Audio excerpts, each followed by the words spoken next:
Okay, go ahead. You're on. I'm on? Yep.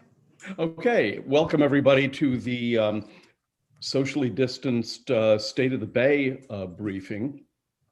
I am, as always, the chair, Kumar Barve. I'm joined by the vice chair, Dana Stein, our ranking Republican member, Delegate Jacobs. And I anticipate that most of the committee will join us shortly. So without any further ado, let's get to it. Allison, why don't you begin, since you're first on the agenda? Share my screen and cross my fingers. There you go. We can hear you. Okay. Good morning, everyone. Hopefully you can see the slides. I know that Kristen Flynn also has them if there's any problems with it. I have told the e-learners in the house that Mom has a presentation, so hopefully they will not join in the presentation, but we shall see. So I'm Allison Prost. I am now the Vice President of Environmental Protection and Restoration with the Chesapeake Bay Foundation. I took a promotion this summer, so this will be one of my last State of the Bay presentations in front of this committee. I think this marks number 13 for me doing this. We will soon be hiring a new Maryland Executive Director. I am joined this morning by Robin Clark. She will be the face of CBF. She joined us last year around this time. She will be the face of CBF in the virtual halls of session this year. She is our point on legislative matters. You can find our contact information at the end of the session or at the end of this presentation if you don't already have it. I'm going to go through some slides. I'm not sure, Chairman, if you want questions at the end of my presentation or if you want the Chesapeake Bay Commission to go and then answer questions. I am comfortable with whatever you decide. Yeah, we'll do questions after both presentations. Okay. This is just a little snapshot of Chesapeake Bay Foundation. I know many of you are familiar with our advocacy work because you're used to seeing us in the committee room or reading our testimony. But I just wanted to portray some of the oyster restoration work that we do, the number of trees that we've planted, students and teachers that have come out on field trips, the amount of produce that we share with the community from our farm in Upper Marlboro, Maryland, trash that's been picked up. All of this connects. What we hear from our members, what we see on the ground influences the policies that we promote. And what you're hearing from your constituents is often what we're hearing from our members as well. So, you know, the multi-pronged approach has served CBF very well, and we see it continuing on into the future. Each year we show you the state of the blueprint. And since this is something you've seen before, we recently produced a new video during our online education that had to replace field trips. And I think it gives a very good snapshot of the Clean Water Blueprint and our approach to cleaning up the bay. I practiced this yesterday, so hopefully this is going to work.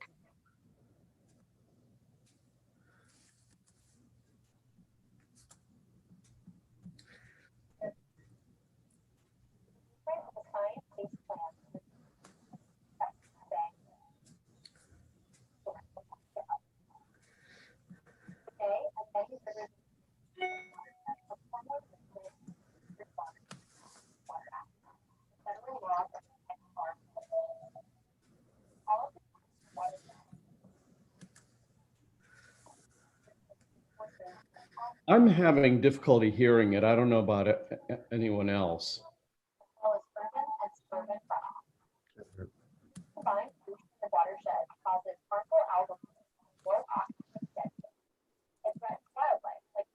I can't hear a thing. I can't either. Okay. Well, maybe I will skip it and send Yeah, it. we hear that. Huh. Yeah. Okay. Well, I could hear you. Okay. Well, then I will send the link to this so that you can go on and see it. It was done by members of our education. So now I'm going to skip ahead to this.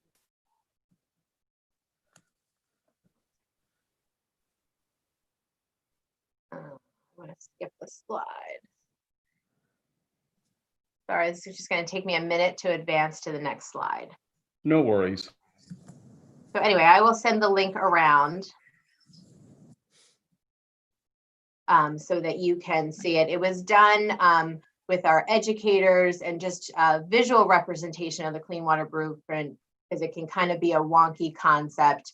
The idea is, as you've heard before, that it is the total maximum daily load, the limits that we need to get to, and it is the cooperative plans between the states and the federal government to reach those goals. Each year, we check in to see how we're doing on the Clean Water Blueprint. We released a report this summer, the 2020 look into the blueprint. I attached a copy of it, so you should have it with your materials from this presentation. Normally, we would send you hard copies, but there is a PDF attached to the materials today. You know, the short answer is the blueprint's a success. We are seeing positive improvements throughout the watershed, even with the population growth that has taken place since 2010 when the blueprint first was put in place.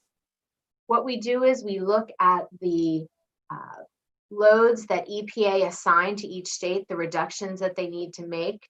We look at the plans that the states have put in place, and will that trajectory get them to the 2025 reductions or not? We then take a closer look to see if the loads that states have set for themselves for each sector, whether or not they're on point. And finally, the third thing that the report looks at is the specific commitments to different best management practices or policy agendas that each state set for themselves. All three of these give us an indication of whether or not we will meet our shared 2025 goals or not. And you have seen this before, but this is this year's snapshot. So watershed-wide, how are we doing? Overall, the last column for this, where it says total, we are overall doing okay in all of the states except for Pennsylvania. With the plans that Maryland and Virginia have put in place, the trajectory looks like they will meet the 2025 goals. That being said, we're going to have to make sure that the implementation and the funding stays on track to follow through with those plans, because the plan is only as good as what it results in on the ground. Pennsylvania, it'll come as no surprise to anyone on this committee, is far behind, with the exception of their wastewater treatment plant upgrades. The plan that Pennsylvania put in this last year doesn't even meet the full loads that it's required to, and has a significant funding shortfall. They just do not pass the same level of funding or policy measures that you all pass in the Maryland General Assembly. There are many people working very hard in Pennsylvania, but they just do not have the same resources that we have been fortunate enough to have in Maryland, making it a real struggle. And with Maryland, Pennsylvania, and Virginia making up 90% of the pollution requirements that need to be met, unless Pennsylvania gets on track, we are going to have a tough time meeting 2025. And I'll discuss that more at the end of the presentation. For Maryland, how are we doing? Overall, we are on track to meet 2025, and that is due in very large part because of reductions in wastewater treatment plants and reductions that we've made to date in agriculture. Without those two sectors, we would not be on track. They are making up the shortfall that we are seeing in agriculture, the growing shortfall, or in some parts of agriculture, the growing shortfall that we're seeing in urban and suburban runoff. So if we are going to maintain these reductions, we have to step it up in the other sources. Because if not, once the wastewater treatment plant upgrades are done, we're not going to have other pounds of pollution reductions to turn to. The wastewater treatment plants, I think we are up to about 64 of the 67 major wastewater treatment plants are upgraded. We've started on minors and are ahead of schedule throughout the state on those minors. Again, those additional reductions are carrying us, making the total green for Maryland. Urban suburban runoff continues to be off track. This is our, kind of past development patterns before we knew any better. It is also the continual conversion of our natural landscape, farms and forests being put into the urban suburban sector and being developed. If this continues, it will be the largest source in Maryland by 2025. It will, kind of surpass some of the other sources. So what do we need to do? There's a number of outdated permits that are up before Maryland Department of the Environment right now. We have the municipal separate storm sewer permits, the MS4s, as they're affectionately known. We have the construction general permit, and we also have the industrial stormwater permit. They're all before MDE and out. I think 2 of the 3 are out for public comment right now. These permits have to ramp things up, but unfortunately, they're actually requiring less going forward than in the previous round of permits. This is particularly true for those MS4 permits. I recognize that these permits are expensive, but there are different practices that can be chosen, tree plantings, natural filters, that are less expensive practices that still achieve our nitrogen and phosphorus reduction goals. For the construction permits, we have to account for the stronger storms that we're having. The standard that is in there when there's an active construction site is just not cutting it anymore. Even with construction sites that follow all the practices, neighbors and others go by and see the discharge, the muddy water running off a construction site after a storm. So we need to increase the controls that we have when there's active construction going on. And for our industrial permits, these are often in areas that have had a disproportionate amount of pollution in those communities over the years. So we have to account for that in the industrial permits and make sure that the communities are getting cleaner, not just tolerating pollution year over year. So again, these are up before Maryland Department of the Environment right now. I expect that there will be pieces of legislation to try to direct the agency in some of these areas, especially when it comes to accounting for climate in our next round of permitting. But if we want to see that urban suburban runoff change from red to even yellow, we have to change the practices that we're putting in place.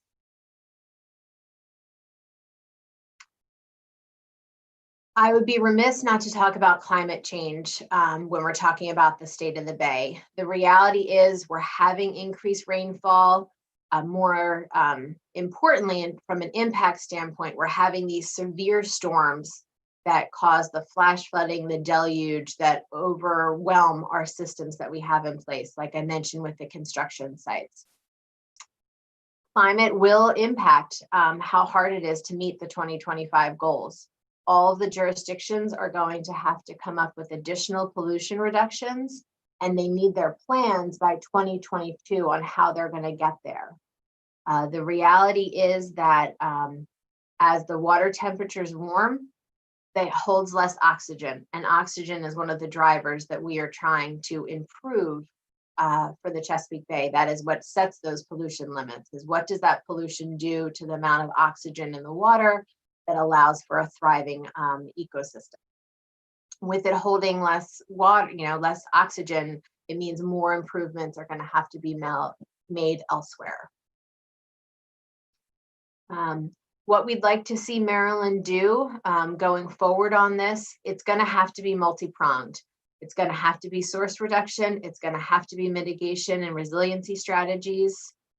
For state investments, we're going to have to look to where we can get a 2-fer or a 3-fer. It's going to have to address water quality. It's going to have to address climate change, flooding, resiliency, where that Venn diagram all comes together. That's where we need to be putting our money going forward.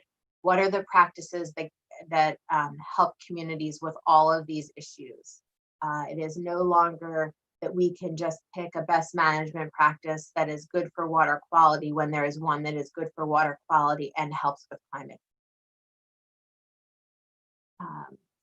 Air deposition. This is something that the federal level largely controls. We've seen significant backslides over the last 4 years. We're hoping that the next administration reverses some of those regulatory changes because the air deposition is a significant source. And so if we can cut that down, we will help with our climate change requirements. And I'll touch on this a little bit more when we get to our 2021 legislative priorities. Normally, if we were doing this in January, I would be able to unveil the scorecard, the State of the Bay scorecard, the letter grade for how the Bay is doing. But we're doing this in December. It's not published yet, but I'm going to give you a little bit of a sneak peek on what we are seeing. Those of you familiar with this report, this is the letter grade. This is the, A, B, and C. Are we getting there? Are we not getting there? We look at 13 different indicators that are divided up into pollution, habitat, and fisheries. Unfortunately, we've seen grades that I know at least my parents never would have paid for if I was in college and getting the grades that the Bay is getting. But we are seeing improvement. Again, the blueprint, all the efforts on the ground for the last few decades, the grade is slowly improving, but probably not as quickly as some of us would like to see. The goal is not to get to 100. It's not to get to that perfect grade anymore. It never was. The goal is to get to a 70. Because the reality is the 100 is before this watershed was developed. A 70 would mean a system where it is in balance and taking care of itself, where we have healthy environments for the different critters that habit the watershed and healthy environments for the population that lives here, as well as a healthy economy. So again, the goal is 70. This was the 2018 scorecard. I just wanted you to see so that you could see the different indicators. Again, pollution is one category, habitat is another category, and fisheries is the other. I don't expect big movement in the overall grade. Unfortunately, I think we will still be a D+, but there are positives within it. The pollution indicators, we're going to see improvements this year. I don't know exactly where the number is going to end up, but there's going to be positive movement. We know from reports that came out from Department of Natural Resources and Virginia Marine Institute of Science, BIMS, or actually it's BIMS, Virginia Institute of Marine Science, that we had a smaller dead zone, one of the smallest that we've had in the last few decades. That's good because it means that there are more areas of the Bay, more parts of the summer that had higher oxygen levels, and that's what we need to be seeing. We also know that the more oxygen that's in that water, the system, all these chemical reactions start to happen, and it makes some of the pollution that is in there unavailable. It locks it in. It doesn't recirculate it throughout the system. So again, that's why we're really looking at that dissolved oxygen number. Because of all the policies that this committee has put in place and the funding from the General Assembly in Maryland and in Virginia, again, lesser extent Pennsylvania, we're going to see the nitrogen and phosphorus numbers likely improve as well. Not big jumps, but we are seeing trends on many of the monitoring stations that there are improvements. Habitat's going to be a little bit of a mixed story. We are not on track with our forest buffers. We need more of them. The states have committed to more of them, but we're just not getting them in at pace. And again, we're still losing them in other instances as well. Underwater grasses have taken a hit, especially in 2019, because we look at a 2-year period. There was a significant hit in 2019, and while there was a comeback in 2020, it's not going to be enough to take us back to where we were in 2018 with underwater grasses. Fisheries, there's going to be some improvement, but there is going to be a significant downgrading when it comes to rockfish. I don't think that will come as a surprise to anyone. There's been many news stories about this. When we did the report in 2018, we knew that there was going to be a new stock assessment coming out for rockfish. So we kind of alluded that change was on the way. What we didn't realize is just how poor the results of that stock assessment were going to be. It showed even lower levels of rockfish, coupled that with poor spawning years the last year, and there is going to have to be some increased management around rockfish. Maryland and Virginia both took measures this year to change the fishing seasons and then sometimes close some of the tournament fishing. Question remains on if that's going to be enough. Was it timed correctly? Was it closed long enough? Much of the height of the rockfish fishing season comes when the water is the warmest. So if you pull up a fish that's not a keeper and you throw it back, the survival rate goes way down. So we're going to have to look to make sure that we are closing it when those fish are most at risk. Again, Maryland put measures in place, but the science will tell us whether or not that's helping enough with mortality that when they go back in and do another stock assessment, improvement. So when this report comes out, we'll get it to you one way or another, carrier pigeon if we have to. There'll be an electronic copy of it, I'm sure. We'll probably produce a limited number of paper copies, or at least a PDF that's a good print quality that if you want a hard copy, we can make that happen. Is that it? Yes. Oh, sorry, I thought you'd ended. Go. No. Go. Just a few quick ones. So what does this mean? What is CBF going to work on in 2021?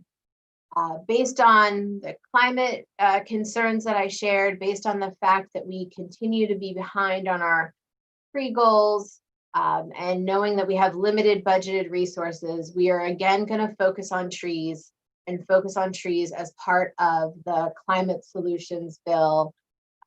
That is an omnibus bill. There will be a tree planting component of this bill, a 5 million tree goal by 2030.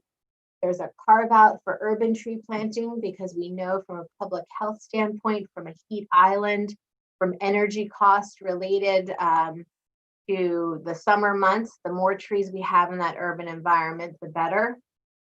We are going to increase technical assistance to help get these trees on the ground, both in the agricultural, urban, and suburban settings. We're going to try to leverage the partnerships that are already out there planting trees because there's a lot of resources going towards it already. And we're going to try to see if there's going to be a carbon market that could help incentivize this tree goal as well. The reality is, for water quality, for climate, for community resiliency, trees is where the investment needs to go.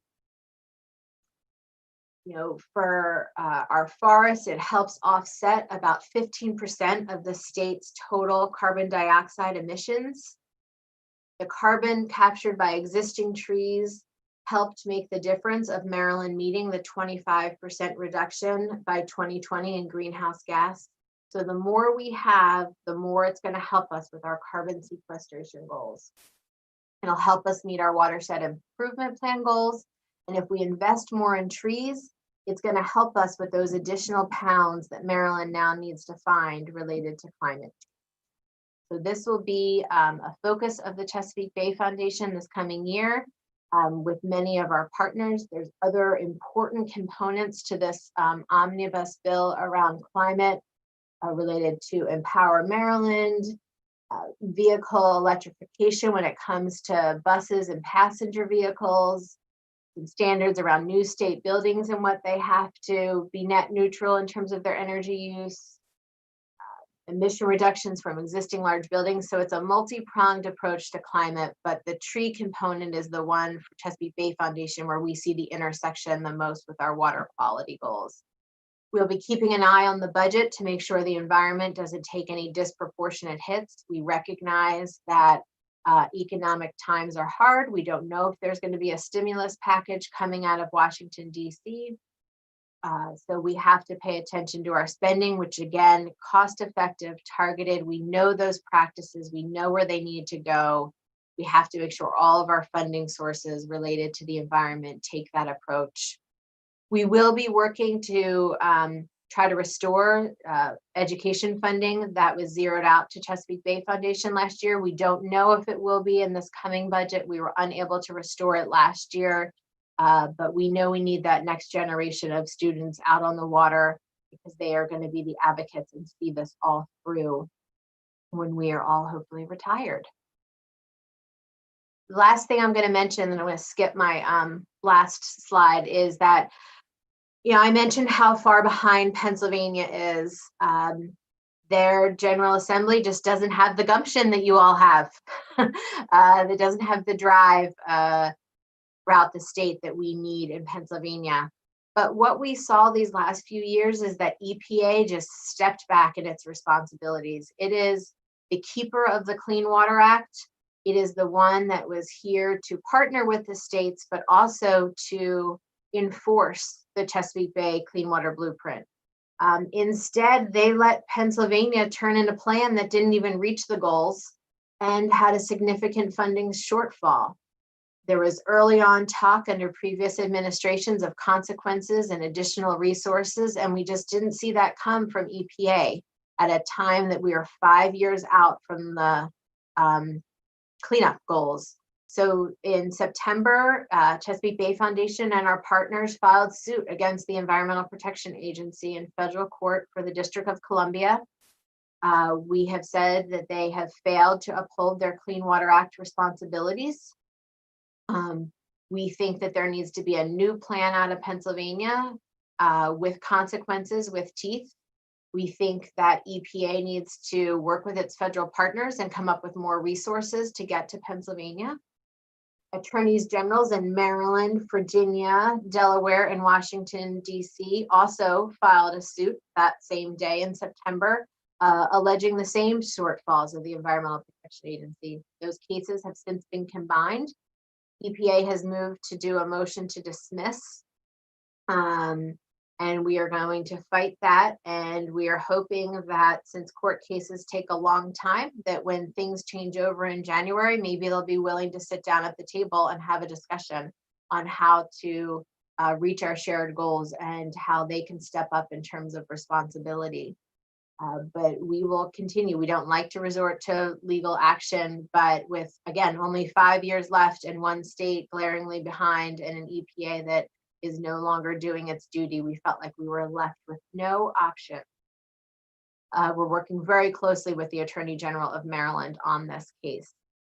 Attorney General Frasch, I'm sure will come as no surprise to any of you, is very involved, having been an advocate for the Bay for many years when he was in the Senate.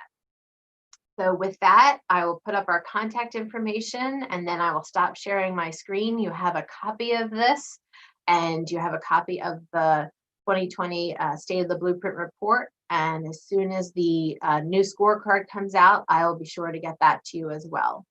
Thank you. Thanks a lot, Allison. And we'll hold questions until the end of Ann Swanson's presentation. So with no further ado, Ann, take it away. You need to unmute yourself.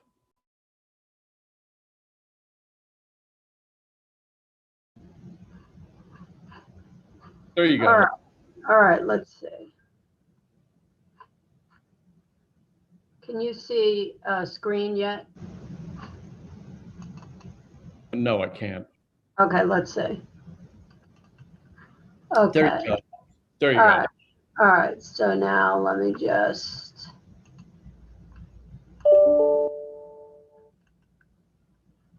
Okay, can you see that? Can. Yes. Okay, perfect. So And first of all, that's the one with your notes, though. That one has your notes. Did you want to just do the slides? oh yeah, no, I want the other one. Okay, hold on. Let There you- me, 1 second. That's up. Oh, you have the correct one now? Yep. Okay, with no notes. No notes. Okay, perfect. All right. So first of all, I want to say thank you so much to both Chairman Barve and Subcommittee Chairman Stein for having this briefing and for just providing us with this extraordinary opportunity year after year to bring information to you. A lot of the information coming out of the Bay program, it changes, annually. The numbers are hard to keep track of. And so hopefully between Allison and I will give you, the story, at least as we know it, of how the Bay is doing and how you are doing in your efforts to address it. For my part, most of you have already met me. I serve as the executive director of the Chesapeake Bay Commission, but I want to also introduce Morel King, who is with me today. She is our Pennsylvania director. She's been with us for 15 years now. Morel is a lawyer. She works directly with the Pennsylvania General Assembly and the stakeholders in Pennsylvania. She's also from a long standing dairy family. And if you've been up in Pennsylvania, there's a chance you've actually eaten her family's ice cream. So between me, trained as a forest ecologist and wildlife biologist, and Morel, hopefully we can round out Allison and Robin's questions you have later. So I want to just begin by saying that Bruce Beriano actually sent me a quote on Tuesday, and it basically said, if in trying times are no time to stop trying. And I want to start the conversation there and end the conversation there, because as you will see from this presentation, we are halfway to our goal. And that's in the face of the population growing by half. It's against, in many ways, all odds when you think of an estuary as shallow as the Chesapeake Bay with such an enormous watershed. So what I would say is, first of all, if you look at this progress, and I'm going to show you these graphs, you're going to see your work. The General Assemblies, probably more than anything else in the watershed, have affected the health of the Chesapeake Bay. And so what I would just say is, watch your work, know it matters, know the decisions each session that you make deeply matter, and keep going. Because the first thing that I will say, and the last, is in trying times, don't stop trying. So with that, most of you are familiar with the Chesapeake Bay Commission, but just in case a few of you are not, the Chesapeake Bay Commission is a tri-state legislative commission. It was created by state law in all 3 states, Maryland, Pennsylvania, and Virginia. And the bottom line in terms of what we do is we work to translate science into both federal and state policy. So we have people working in all 3 states, as well as the federal government, to try to deliver those resources, work with you to best understand the science, what's happening, and therefore the best policy moves going forward. In terms of who's at the table for the commission, there are 21 members. This is kind of an interesting schematic to just sort of say who's at the table. The blue chairs are your chairs. Those are House members. In Maryland, we have each delegation is 7 members. So in Maryland, on the Senate side, it's Senator Gazzoni and Senator Elfreth. And on the House side, it's delegates Stein, Love, and Bridges. So that's who makes up the legislative members on the commission. Also, each governor has a designee. In the case of Maryland, it's Secretary Hadaway Riccio. And then rounding it out for the citizen member is retired Senator Mac Middleton. The commission in many ways brings the legislative branch to the Bay Program, in that when you look at the construct of the Bay Program and the leadership, it's basically all 6 states in the watershed in the District of Columbia, the EPA, which represents the 7 major federal agencies that are involved in the Bay cleanup, and then there's the Chesapeake Bay Commission. So we really try to provide that continuity from a legislative point of view. By way of background, the Bay restoration is not new at all. In fact, it really started in the 1960s with very strong visual declines. All of you over the years, depending upon how long you've served in the General Assembly, you've heard many, many references to the Bay Agreements. Those Bay Agreements over time, each built on the last agreement. And in each situation, those Bay Agreements triggered enormous legislative action. So for example, if you look in 1983, that Bay Agreement then triggered things like critical areas or the agricultural cost share programs or sediment erosion control programs in Maryland, to give you a few. If you keep going and you look at the 87 and then 2000 agreements, after each one, there was a layering of legislation, whether that's the Bay Restoration Fund or the Chesapeake and Coastal Bays Trust Fund or the MAX program, the rain tax, enhancements to program open space, rockfish moratoriums, changes in crabs and oysters. They're all things that come through your committee.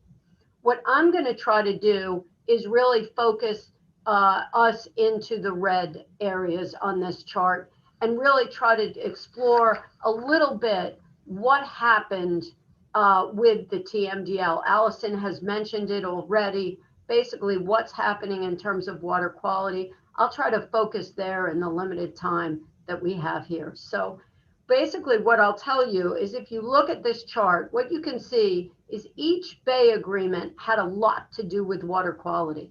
It had a lot to do with water quality, and we were laying down all kinds of efforts to better control the nutrients that the EPA study told us were our problem. And that was nitrogen and phosphorus. They also told us that clarity was a really big problem, and that has to do a lot with sediment.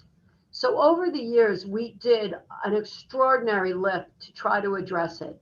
And in 2008, we acknowledged that our approach at the state level was not going to be enough to be complying with the Federal Clean Water Act, and that we, in fact, had to bring on what the Bay Foundation calls the pollution diet, a total maximum daily load that gives you a cap on the amount of pollution that can come into the water, and you can still have clean water. Anything above that cap is excess. Essentially, it's the part you need to reduce. So you're never trying to get to zero. You're trying to get a level of essentially nutrient or sediment intake that is healthy to an estuarine system, no more. So that's what happened in 2010. And then in 2014, this is important, the states voluntarily again acknowledged that yes, we were on a trajectory to meet our clean water goals established in the TMDL, and we would give it, that we were committed to it. We weren't just being forced to do it. And that's important. And the bottom line goal is 2025. So I'll take you on a whirlwind tour to essentially show you where are we in this process. Again, we established it in 2010. 2017, we were supposed to have 60% of the practices in place to achieve clean water. 2019 is when we did the third of our watershed implementation plans. That's your plan for how to achieve your diet. It's what you're going to do in order to achieve those reductions. And in 2025, you don't have to have clean water. You need to have the practices in place that will deliver clean water, because sometimes there's a lag. So that's what's happening right now. And this is a complicated slide, but I'm going to take you through this because this is important stuff. And if I'm sorry that we're on Zoom, because I always appreciated in a hearing room when I could see someone's face. I could see if they were puzzling or they had a question or I was annoying them. And here I really can't see that. So let me try to take you through this. You're not annoying us. This first column is 1985. The second column is 2018, 33 years later. These two columns, for purpose of scale, just remember, between this column and this column is 7 years, not another 33. And time matters. Okay, so between 1985 and 2018, we basically reduced the pollutant load by 83 million pounds. Over these 8 years, and I'm going to give you even more updated information in a minute, we have to reduce by 52 million pounds. So the first thing is just understand that the pounds per year is substantial. Now, fortunately, between here and this is Bay-wide, and I'm going to show you Maryland specific, but the level of effort here changes. Part of this, take note, where did we get the pollutant load from? Allison already told you our waste treatment plants. Never underestimate the impact of that Bay Restoration Fund and what you have achieved at those large sewage treatment plants. That effort and that achievement is actually worth world recognition, not certainly national. You are the envy of the nation, but it's actually more than that. And so we made that early gain on the backs of waste treatment, and that happened everywhere. It happened in Pennsylvania, it happened in Virginia, it happened in Maryland, and in all three states, they are at goal in terms of their waste treatment plans. Now, where do we have to get it from in the future? In the future, we really don't have a lot more to gain from waste treatment. Where the lion's share of the opportunity is in agriculture. And the difference in terms of what you can achieve with agriculture versus waste treatment is substantially different. Agriculture is very, very challenging, requires a lot of technical assistance and a lot of cost share as well. So I want to leave you with those specific things in terms of this chart. Okay, what about Maryland? This is just another way to look at essentially what's been happening. In the last 34 years, Maryland achieved 33 million pounds. So the math is convenient here in that it's about 1 million pounds per year. They achieved 22 million pounds from wastewater and about 10 million pounds from agriculture. Okay, so that tells you what were they able to achieve with all those programs that you set up for them. In terms, the other thing I want you to watch is the pink line, and I want you to watch the yellow line here, because what you can see is that the load is not shrinking. It's supposed, each one of these is supposed to be getting smaller. And in this case, they are growing. Okay, so that's important to understand in terms of your future focus. Maryland's loads from 2019 to 2025. This is the challenge. Okay, the last slide basically said, where did you, the progress that you made. If you look at this slide, you can see that you have to go from 52 million pounds, that's your diet, and you have to get it down to 45.8. You have to achieve in these years 6.2 million pounds. So the good news is it's still about 1 million pounds a year. But the bad news is that it's not controllable from a point source. Your load has to come from non-point source, and your strategies end up being quite different. If you look at the agricultural contributions in the past and the amount that they achieved, and you look at the future, depending upon how you do the math, it's somewhere between an 8 and 11-fold increase in effort.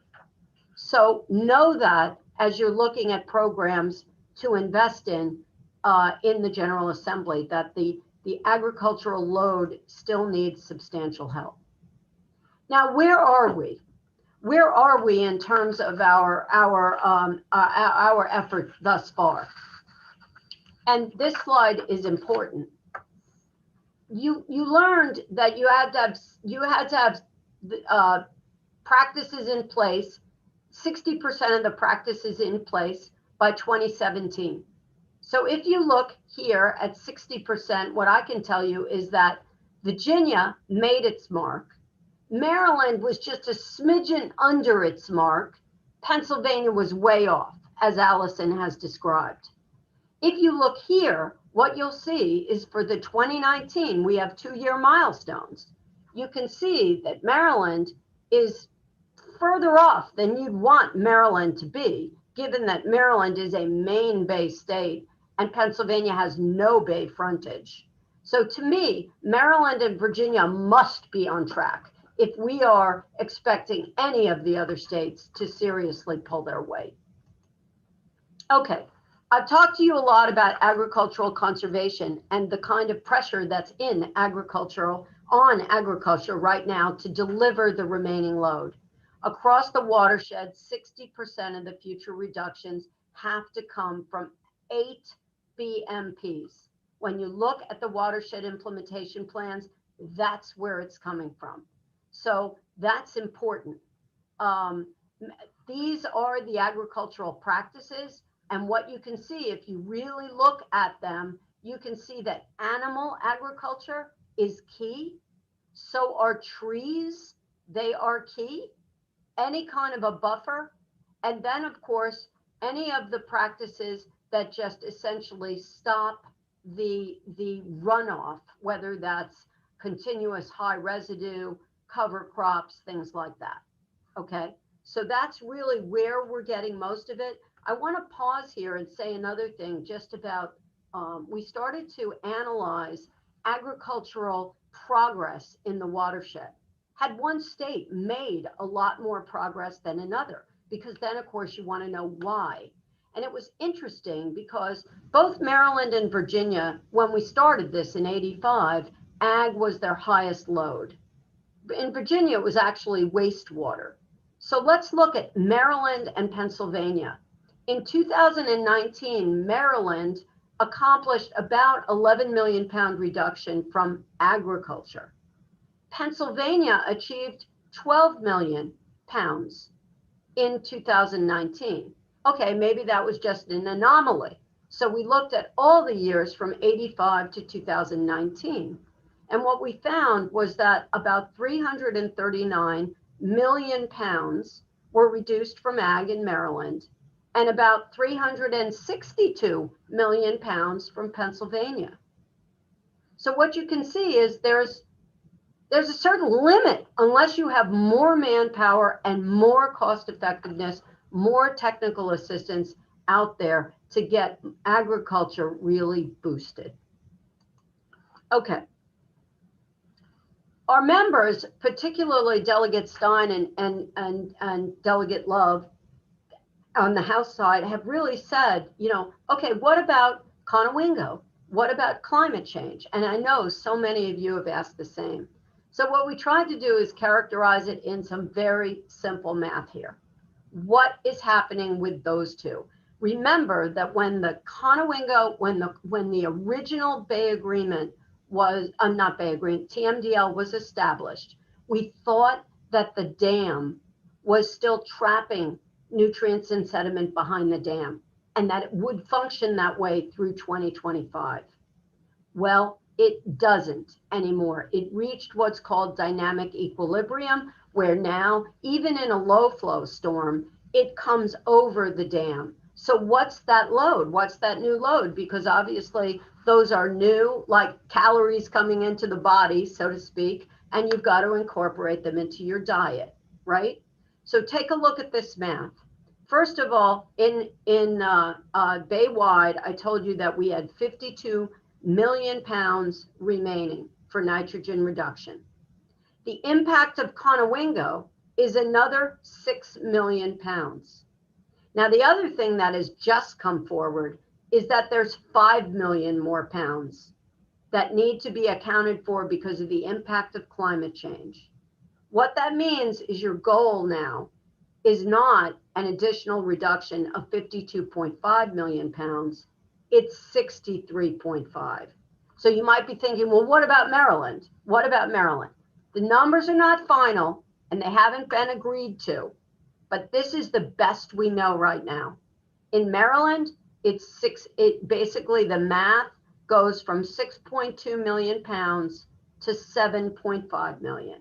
So your lift is greater, and the place where you're going to find those additional pounds remains agriculture, stormwater, septic, because for the most part, you've addressed wastewater.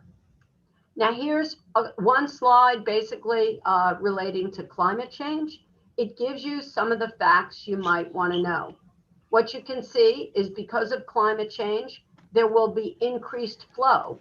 If you're a number person, here's the impact. If you want to know if it's really going to impact you, the darker the color, the worse your situation, find your district.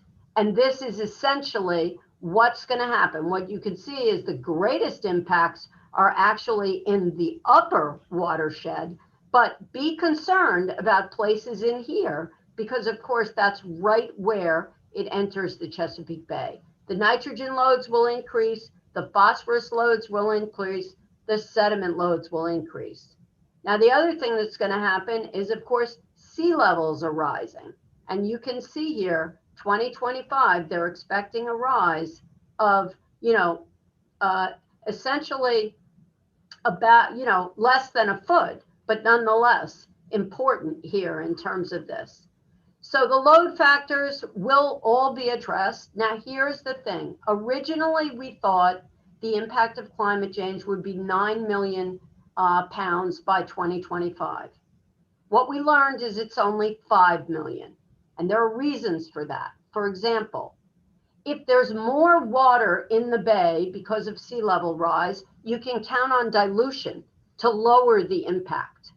The flip of it is we have these more violent storms tearing essentially soil from the watershed and delivering phosphorus and, of course, sediment.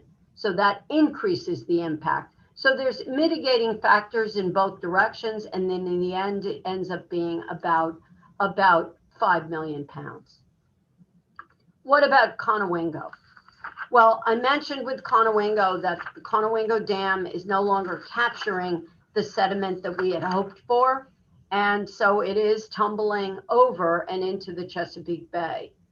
The principal staff committee, which oversees the Bay Program, decided in 2017 that the Conowingo load, that 6 million pounds, would be separated. It would have its own WIP, its own watershed implementation plan. And that watershed implementation plan was actually just released for public comment. The estimated cost of that plan is about $53 million a year. Keep in mind that Pennsylvania already, for its other WIP, has a funding gap of 324 million pounds a year. Also, keep in mind that graph that I showed you that showed Maryland still needed to catch up. So the fact that there is a Conowingo WIP with an estimated cost of an additional 53 million pounds is very significant.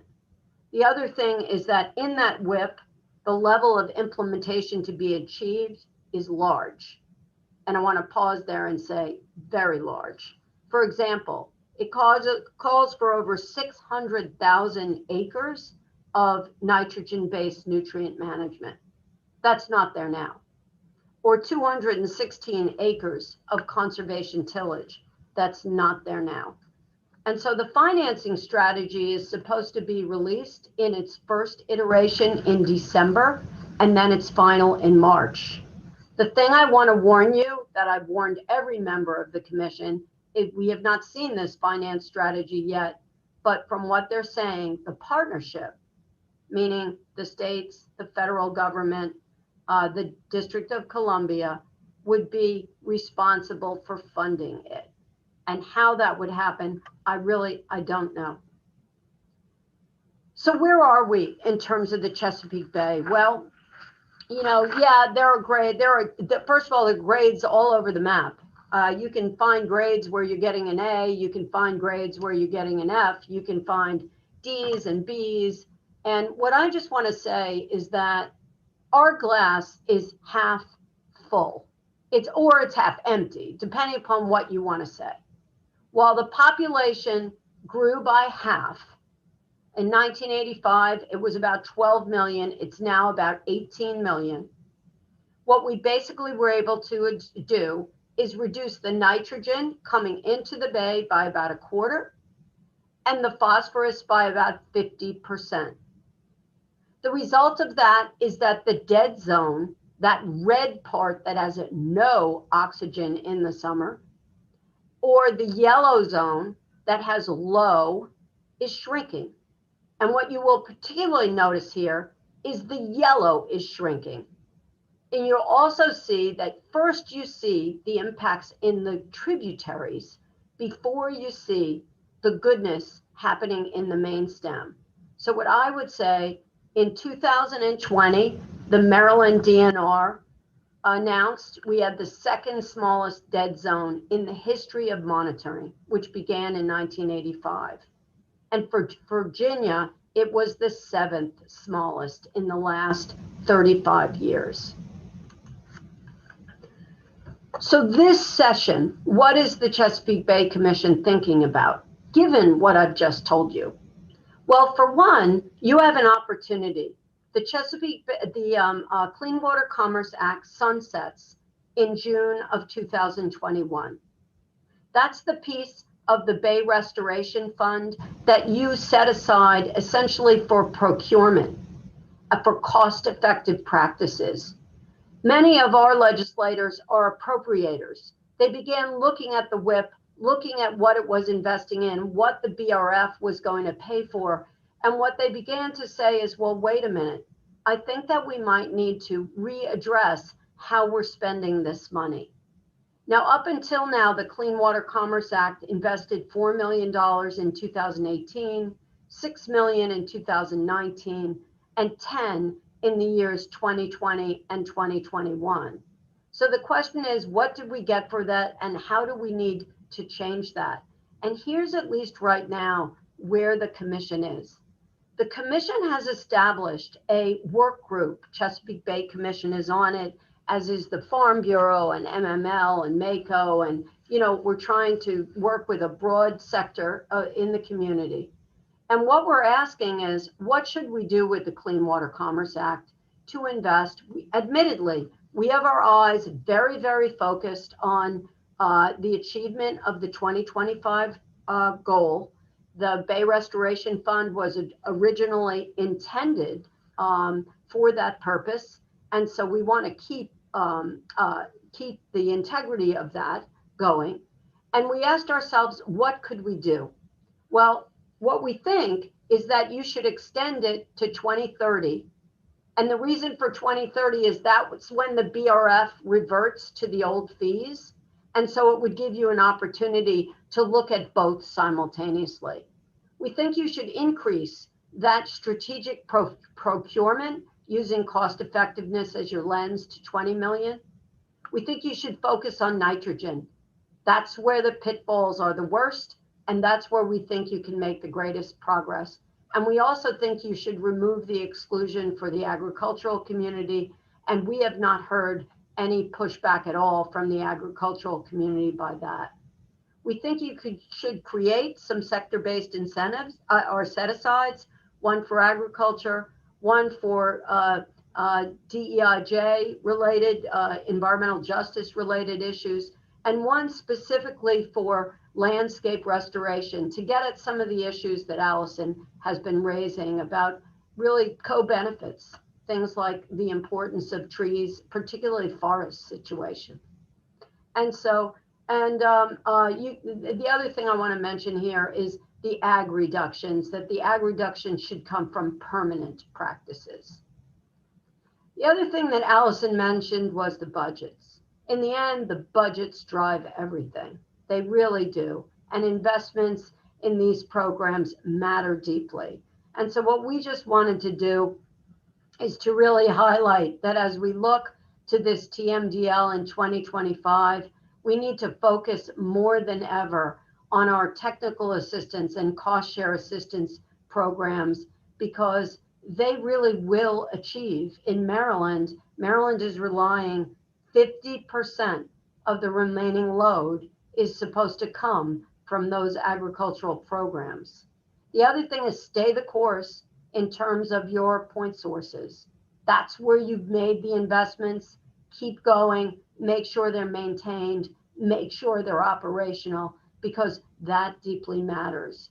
And then in terms of stormwater and septic remain to be growing in the wrong direction. So keep your eye there to make sure that you're maximizing the requirements of new development and retrofits of any development to try to maximize what you can do with the existing built landscape. So those really were my slides, Mr. Chairman. Many thanks to Delegate Stein, who is helping us to get the Commission's annual report, which is a 40-year history of legislation in the 3 states and federal initiatives. There's also a 7 or 9 minute video that's online that is helping to tell the Commission's story This is the Commission's 40th year. So with that, I thank you all. I hope that you get the hard copy of the annual report. It's also posted electronically for your use. And one last thing is also in the materials that we provided to the staff, we included a one-pager that really outlines the differences in the 3 states. Each state is remarkably different. And we really do straddle the Mason-Dixon line, and it is alive and well, particularly in terms of government construct. And in Pennsylvania, it's really townships and boroughs and cities that rule, not counties, with 1,250 independent decision makers in the watershed. And so you've got to keep in mind that in Pennsylvania, 60% of the land in Pennsylvania is in the watershed, but only 30% of the population. So the voters that drive the General Assembly's decisions are not in this watershed, which means however we help Pennsylvania, we need to help statewide, essentially, or particularly if we're relying on legislative action. So with that, I thank you very, very much for listening. I hope that we've answered your questions, and we hope if you have others, we can answer those as well. Anne, thank you very much. Terrific presentation as always. I always look forward to this briefing, and I certainly look forward to the 40-year history of legislative accomplishment by the 3 states. I suppose the Pennsylvania portion of that will be nice and short. So we're going to do something a little bit different. I'm going to have the vice chair recognize the questioners in the order in which they've been, in the order in which they've asked to ask questions, but I'm going first. And it isn't so much a question as it is a statement about global climate change. As you know, I and many of the members of my committee are very committed to fighting global climate change. But I have to say that of all the sources of pollution to the Bay, global climate change is the one that's truly global. I mean, a lot of it are items that we don't have any control over. We don't have any control over coal-fired power plants in Ohio or in the Midwest or or anywhere. And so I imagine pollution in Maryland and Virginia would have the greatest impact on the water in the Bay, but there's still a great impact from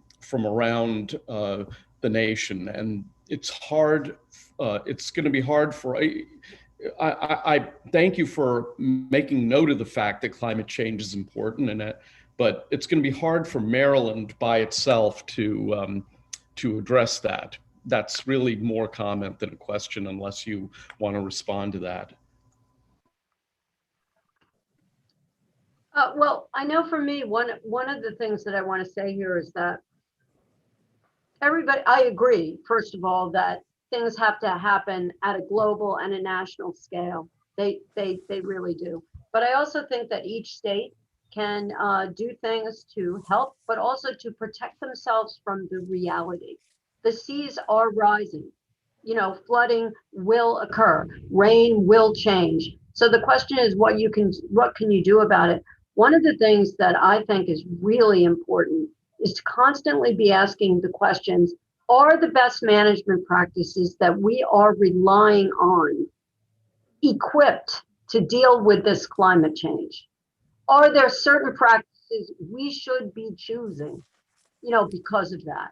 And I would think that would be very prudent, because you don't want to lose the progress you made. You do not want to lose that. So I would counsel the committee there. Okay. Dana, why don't you take it away? Sure. Thank you very much, Mr. Chairman. And I'd like to echo your thanks to Allison and Ann for their presentations. It's always important that we get a briefing on the update of the Bay at the start of session, so thank you. We do have a number of delegates with questions. I'll announce the order in which their hands were raised, and so they include Delegate Healy, who will go first, and Delegate Fraser Hidalgo, Delegate Boyce, Delegate Love, Delegate Harrison, Delegate Otto, and then Delegate Jacobs. So Delegate Healy, if you want to start the questioning, please do. Thank you very much, Mr. Vice Chair, and thank you both to Ann and Allison about all of these presentations. I look forward to them every year, and it's always helpful. I do have a question about the relative, the various sectors, the urban versus the agriculture versus all the other kinds of things, the runoff, the wastewater, everything. One of the things that stood out to me in the very first presentation was how continuing development of the urban and suburban areas and some of the agricultural land being developed and the impact that's having. But I was wondering if you have a chart or something that shows the impact it has overall as these things happen, not just, there's more pressure on urban because there's more urban land and less on agriculture when there's less agriculture land, but the overall impact of that kind of shifting of land use has on the blueprint and the TMDL and all of that. So maybe just a very quick, if you have a chart, that would be perfect. You could send it later maybe. But if you could just give us like an overview of how these trends are affecting the overall numbers. So Delegate Healy, I will be sure to get you a chart because there is one that the Chesapeake Bay Program, their land use work group puts out that shows just what this has meant over time in terms of the change in sector. So not the portion of the urban suburban load that's from past development, but what we're seeing over time in terms of the change and what that means in pounds. Because you're right that as the pounds shift to the urban suburban sector, they shift out often of the forest sector, because there is a forest sector, and shift out of the agricultural sector. So there is a delta.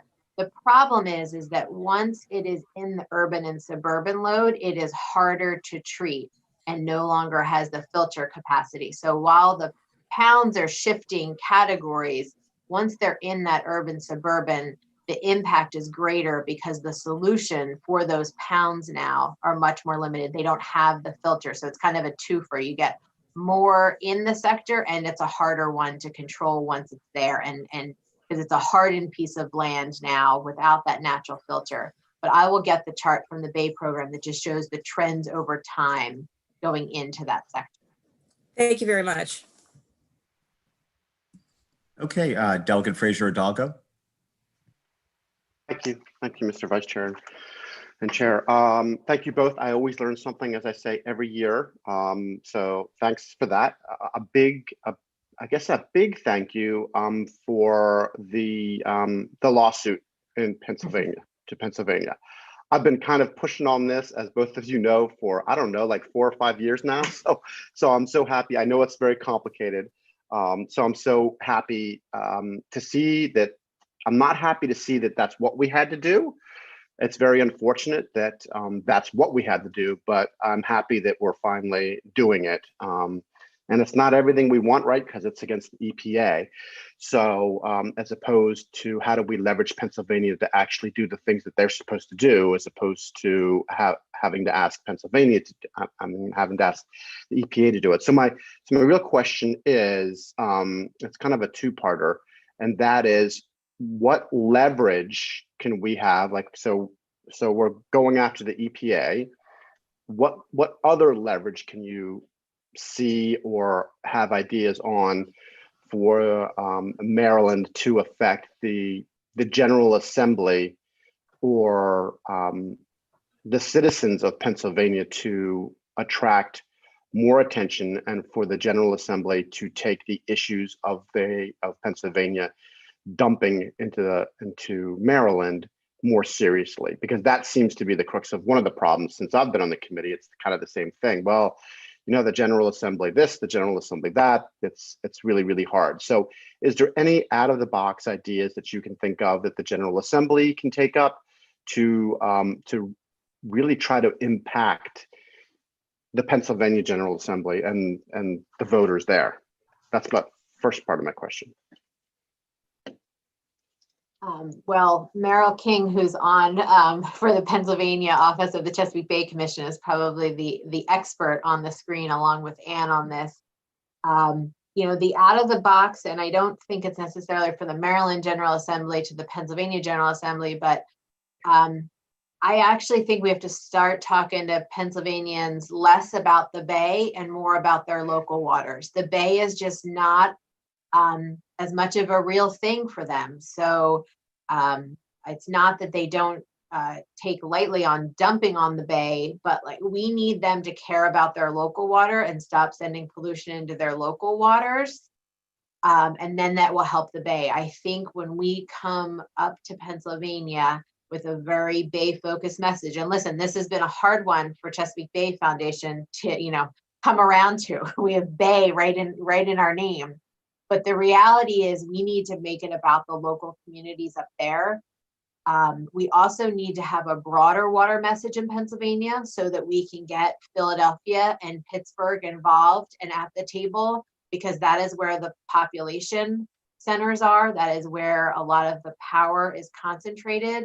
And so if we have a local message and a message that resonates with those two population centers, I think we can start to shift the General Assembly in investing in clean water that will have that downstream impact. But again, you have the Pennsylvania director for the Chesapeake Bay Commission on here, who probably has the best ideas of the group. So where I would add there is that in Pennsylvania for quite some time now, we have had a focus on local water. And really, when you think about it, if Pennsylvania has clean water, then we don't have an issue with what's happening coming down. Now, right now in Pennsylvania, by way of background, you need to know that Pennsylvania has the largest intact hardwood forests in the United States.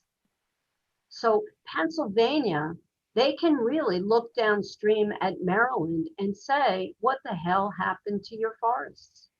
I mean, they can. And so in that sense, they have a lot going for them. They're also producing more agricultural product that we're all eating than most of the other states combined.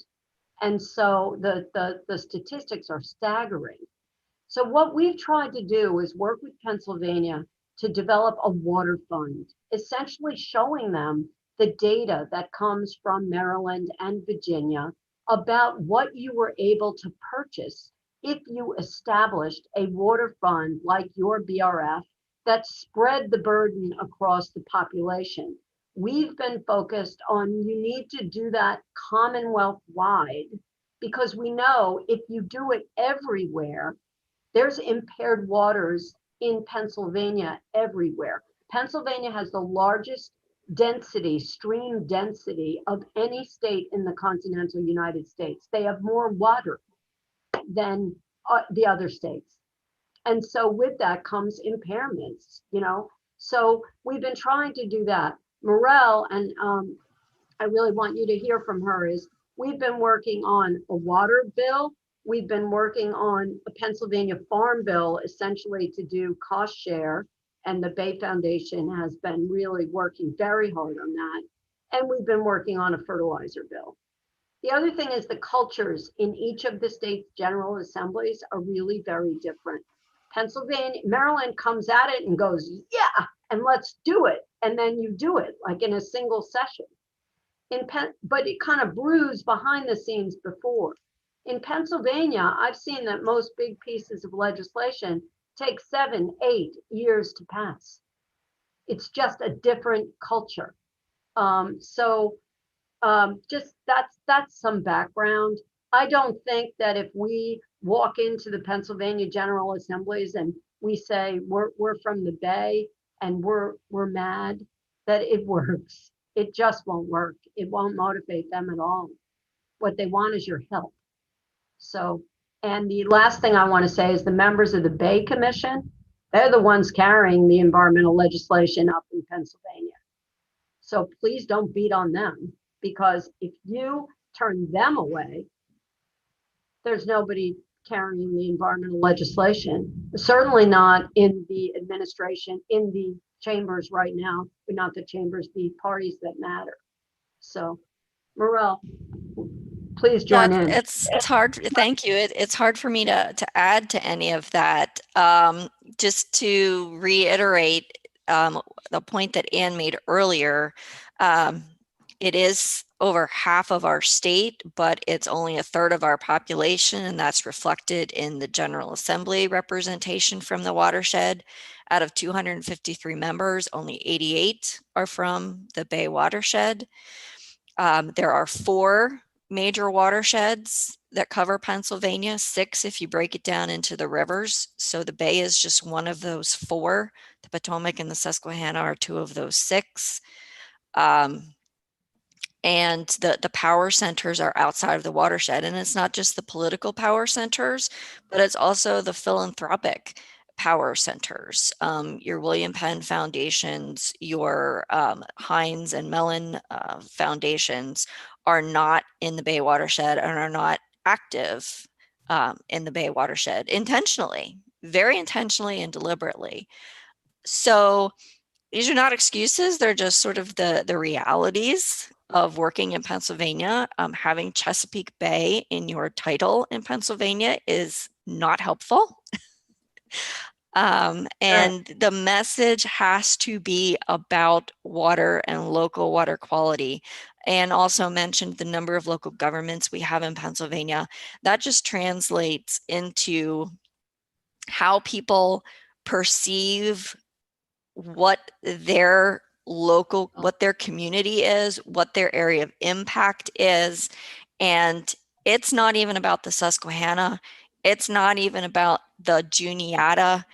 It's about, Raccoon Creek, that's a tributary of the Juniata. It's about Little Buffalo Creek. It's about, Swatara Creek. It is down to that level. And we have 85,000 miles of streams and rivers in Pennsylvania. For our own Commonwealth assessment under the Clean Water Act, that 303D list, those are broken down into over 200,000 different segments. That is the area that we are talking about when people are thinking about what is my local water that I'm going to be interested and care about. So that's the scale that we're working at, and it's going to take segment by segment by segment by segment to affect major change in Pennsylvania. And that, by the way, is something that we are seeing happen. There is actively now, quote, delisting efforts in several counties in central Pennsylvania that are being helped and assisted by some new technology that's out there, including from the Chesapeake Conservancy and the greater Chesapeake community, the resources that are available, the monitoring, the modeling.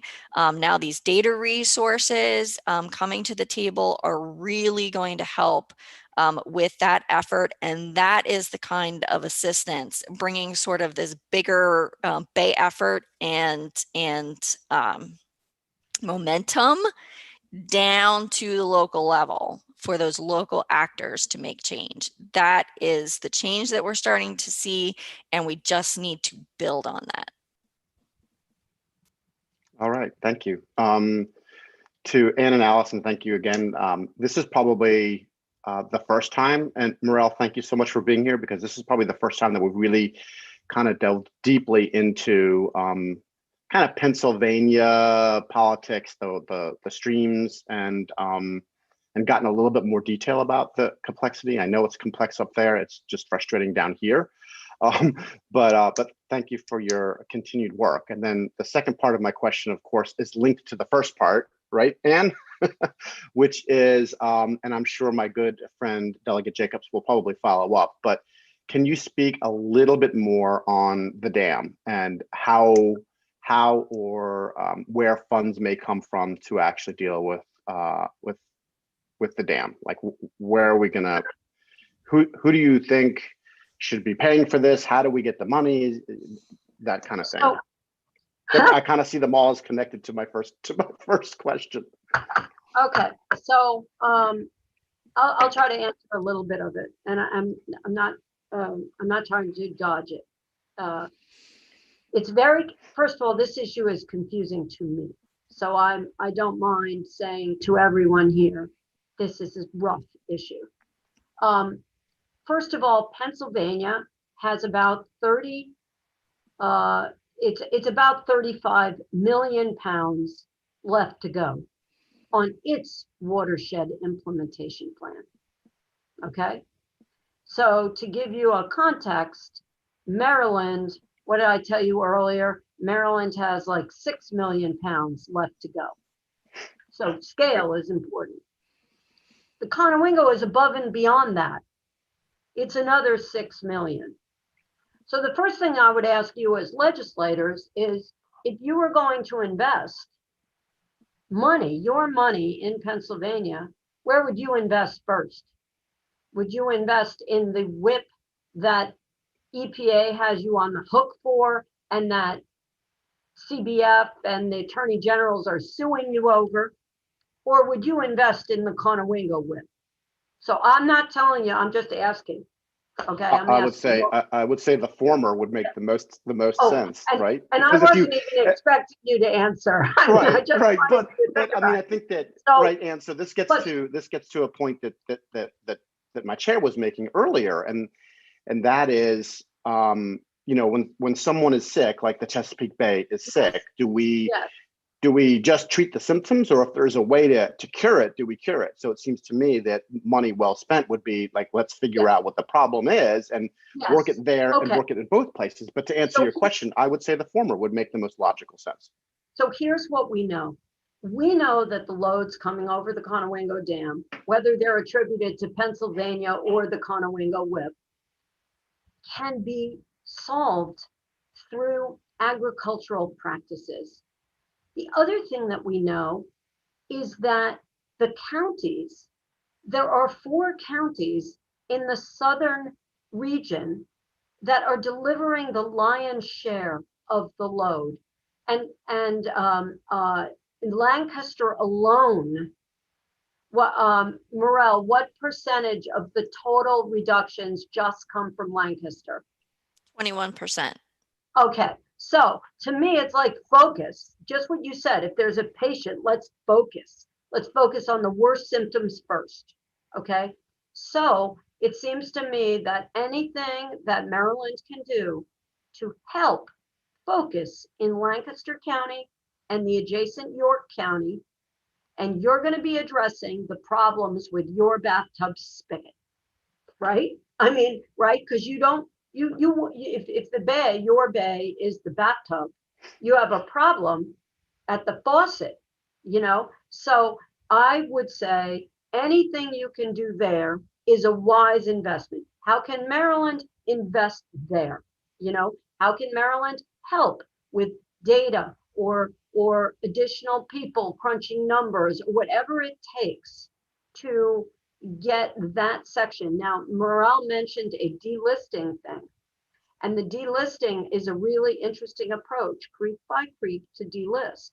The chair of our commission, Senator Yaw, Republican from Pennsylvania, he says, start at the Maryland line and work up.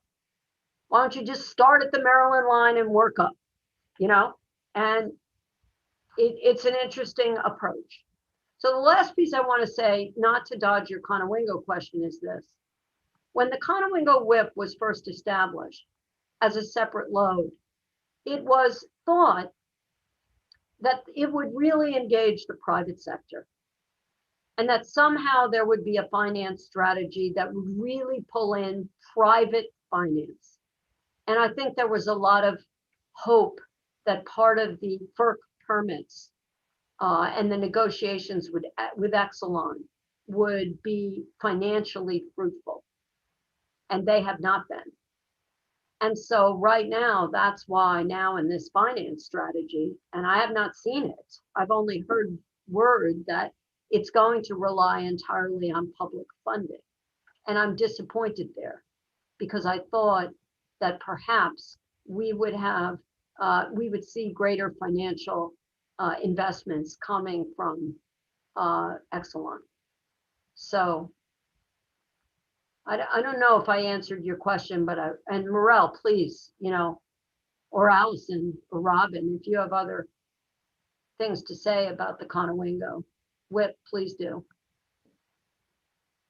Not necessarily about the Conowingo WIP, but in terms of how we're going to deal with those extra pounds, I think Maryland missed a big opportunity in the relicensing of the dam. I think the settlement agreement, and we're on record for this, the settlement agreement that the Hogan administration negotiated with Exelon and put forward to FERC, which they have not decided on yet, by the way, it is still out there, is just a real shortfall. The reality is, yes, the pollution is coming from Pennsylvania, but if the dam wasn't there, the form and timing of that pollution reaching the Maryland downstream portion of the bay would be very different, and may not have the same level of impact that it has when we get the pulses that we now get. So they have a role to play. The ecology of the bay is different because they are a hydroelectric dam making safe energy, but they are making a profit off that water. And the form and timing of the pollution is different. So we think that there was more that needed to come from that settlement agreement and relicensing, and we will see what FERC has to say about it and make decisions with our partners around that. I mean, it's a 40-year license. Maryland set in stone what they're going to pay for the life of that dam being there, basically. That's right. And so, it's a one-time shot to bring another partner to the table in this. And again, we think it was a missed opportunity.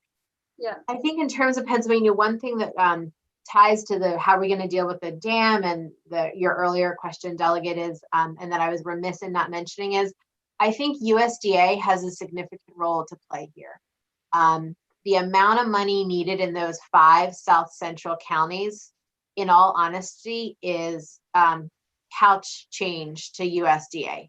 It is nothing compared to their overall budget and their discretionary funding. And while we focus a lot on EPA, we need EPA to bring in the Department of Agriculture at the federal level, because they are the ones that have the level of resources needed and the discretionary spending of those resources needed to help, even if we just started in those 5 central counties with the smaller farmers that are there, because Pennsylvania is a whole lot of small farms, not a big few that we can go after, but a whole lot of little farms. If we could get them at the table, that would reduce the pounds going into local waters, into the Susquehanna, and ever reaching the dam. I'm really glad Allison. that, I'm sorry. Good. No, go ahead, Ann. I'm sorry. I just wanted to say, I'm really glad she brought that up. The Mississippi River actually has a program that's built inside of USDA. When we established the Chesapeake Watershed Initiative, it was through the Congress, and therefore in the next Farm Bill, it could be modified to be a nationwide program. But in the case of the Mississippi, when we were building the Chesapeake Bay Watershed Initiative through the Congress, the folks that were in charge of USDA were actually from the Midwest and the Mississippi River. So they built the Mississippi program inside.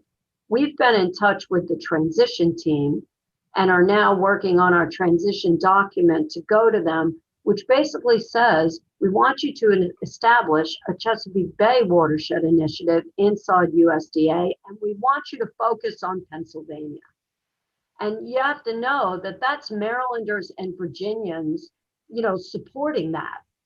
So, that's hard to do, but yet everybody on the commission is really focused Bay-wide, and they realize how important that is. And the Bay Foundation is a strong partner in that regard. So that's really important. The other thing is right now, we're working to grow the federal pot of money. First, we were successful in taking it from 73 million to 85, most of which went to Pennsylvania, or the biggest single part. And now we actually have an opportunity to grow it to 90.5.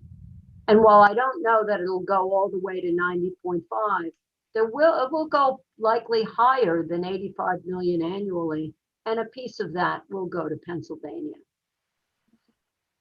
So thank you very much, Allison. That was great. Like, this is the first that I've heard of USDA funding, and I think that is a great opportunity because now it's not pitting Maryland against Virginia. I mean, against Pennsylvania or vice versa. It's like, okay, let's get together and go ask for money for both of our states, for Virginia as well, for New York, for all of them. I think that is a fabulous idea, and if I take anything. Which I do take a lot, but this in particular is a really enlightening piece. Thank you. Just you start to look at their budgets and the light bulb kind of went off for me in the last year or so as we were looking at the budgets more and working with Chesapeake Bay Commission and others at the federal level. That's where the money is. EPA doesn't have a lot of money. USDA has right, and not only that, but it's not us going against each other. It's us going together, and that's much stronger. So, yeah. Thank you. Okay, thank you very much. Also want to say that it's good to hear that in Pennsylvania there is now a focus on local water quality. Even if the Bay is not as politically popular as it is here in Maryland, it's good to know that local water quality is being focused on, and that in turn will redound to the benefit of the Bay.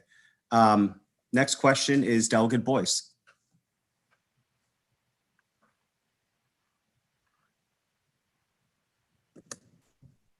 Thank you so much, and thank you all for being here, and thank you all for this information. I do have a Conowingo Dam follow-up question, but I'll ask it after my question. Allison, you gave the scorecard, and what you said, and I think what I heard Ann say are pretty much the same, is that you're trying to get to 70% or 70, a score of 70. Can you tell me if that's the case, then what does the scores within the categories look like?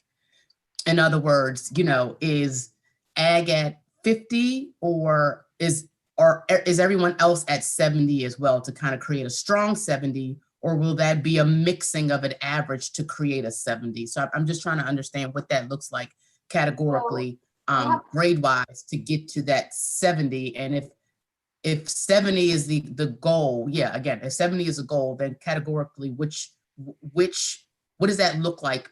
Is 50 enough for urban and suburban? You know what I mean? Like, I don't understand that. So they're actually two different things. So the State of the Bay scorecard that has the letter grades and the numbers, that was one of my slides, is broken up into a bunch of different indicators. They fall into categories of pollution and habitat and fisheries. So the different sectors all impact those scores, but they are not divided up based on urban, suburban, agriculture, wastewater treatment plant. The pollution ones, the top ones that are nitrogen, phosphorus, dissolved oxygen, water clarity, and toxics are linked the most to those sectors, I would say. And then the resulting habitat and fisheries kind of come from those pollution limits, but they're two different things. So we're looking to get a 70 on that scorecard. It's going to be a combination of improvements. Again, I think the more improvements we get from those first, and the more improved grades we get from those first pollution indicators, we will see then the co-benefits related in habitat and fisheries. For the kind of red, yellow, green, and how far we are getting to 2025, the bulk of the source comes from wastewater and agriculture. So that's where we need to see the most reductions. We're at where we need to be, or on the right trajectory with wastewater. Agriculture has done a ton, and we'll still need to do more. But where we're behind and need to make up the difference is that urban, suburban, and septics, if we're going to see long-lasting improvements, because eventually the wastewater, the amount that we can get from wastewater is going to diminish. Eventually the amount that we can get from agriculture will also get harder. So for it to be lasting, we need to see those additional sectors step up. But they're kind of different in terms of the 70 grade is a different kind of report than the first sector report that I showed and that Ann kind of discussed similarly. So I'm sorry, I'm a bit slow. So no, you're not slow. I have to deal So with I this guess every the day. question for me is, I certainly understood all that. I guess what I'm saying is that, do those sectors have to be, all yellow to achieve that 70, or can one still be red and one then green and then, so I'm trying to figure out. I think it could be a if- combination. I mean, for it to be lasting and to be equitable in our communities, and so that we don't have pollution hotspots, I think it needs to eventually come from all of them.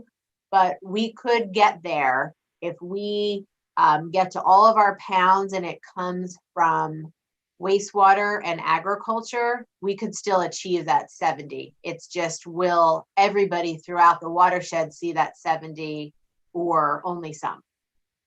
Right. Yeah, so I mean, I guess, I'm sorry, Aunt. I guess I was just gonna say, because 70 seems low. I mean, 70 is borderline CD, right? Yeah. And so I guess I would think that it would be 80 or at least 75, because it then seems like there's more equitable efforts between each goal than saying 70, which means somebody is always, or something is always going to be off. So I'm just thinking. Yeah. So I wasn't at Chesapeake Bay Foundation when we first started the scorecard and came up with that approach.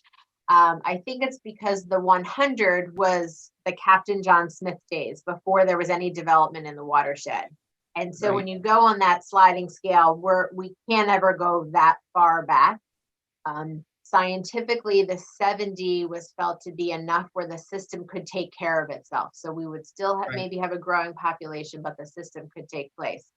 I agree with you. It would be great to aim higher, because then one, we have a margin. We're not close to that line all the time, and we would see greater improvement in more places. But the 70 was kind of the main stem of the bay, functioning as an ecosystem should function. Not necessarily the best that it could be, but taking care of itself. And, one of the things that's important to remember is that for the report cards, and the Bay Foundation does a report card, and so does the University of Maryland, and then the Chesapeake Bay Program puts out what's called a Bay Barometer, and each one grades a little differently, and they all try to include water quality and living resources and habitat to get the full picture. But also with the TMDL is a number. And in order to be measured against the TMDL achievement, that's just a number, which means you can get there any way you want.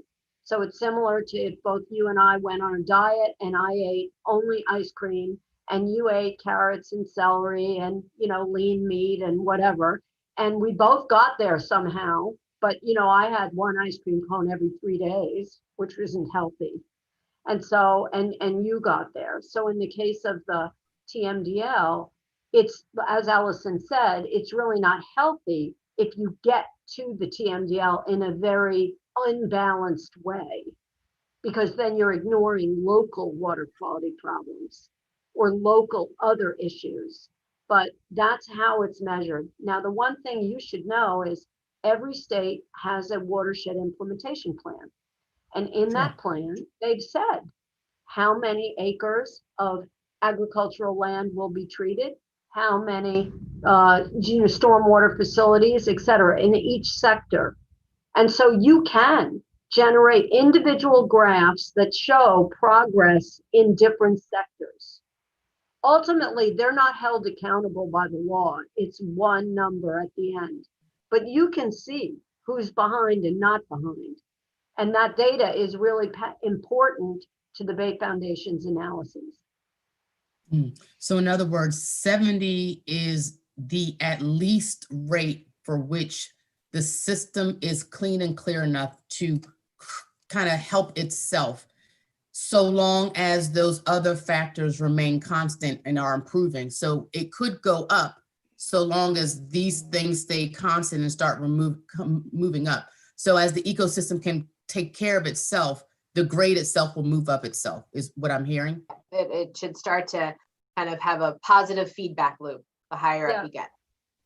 Okay. See, you I get got it. that. Yeah. Mrs. Yeah, Morell, I'm if I could just weigh in with one more point. And I don't know if CBF, as they were coming up with their goal, thought about that, but I know in our work engaging with stakeholders, it is really helpful to have a goal that feels achievable. So not having, an A perhaps as the goal, but having something that stakeholders feel is within reach, that they can manage, is helpful. So again, I don't know if that was behind CBF's decision, but that is important. And I think once we get to that point and start to see the positive feedback, that again will help build momentum for additional action. Yeah, that's awesome. Thank you for that explanation. I'm just a visual learner, so it takes me a minute. So then my next question, very quickly and briefly, is regarding the Conowingo Dam. It was built 90 years ago. And have there been any considerations of the 90-year structure, and to the degree the add-on structure, as it relates to the ability, or unfortunately the inability, to manage this extra pollution pounds, right? And so, 90 years ago, things have changed dramatically from 90 years ago. I mean, certain structures are built to last, and, I'm living in a house that's almost 100 years old, and so, but there are some nuances about my house that, in order to maybe bring it up to certain modernizations, I would have to totally deconstruct. And then there's some things that I can certainly create and add and create some adaptation. So I'm just wondering how the structure of the dam potentially prohibits, and this is not making an excuse, but this is just the way my mind thinks, prohibits the potential ability of the organization to, or the company to manage this issue.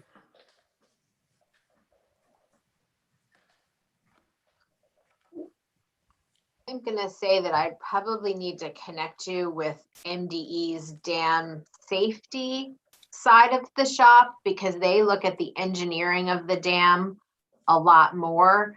I imagine it would be very hard because of, it's the Conowingo Dam system is actually multiple dams that go upstream. Conowingo is the last one in a series.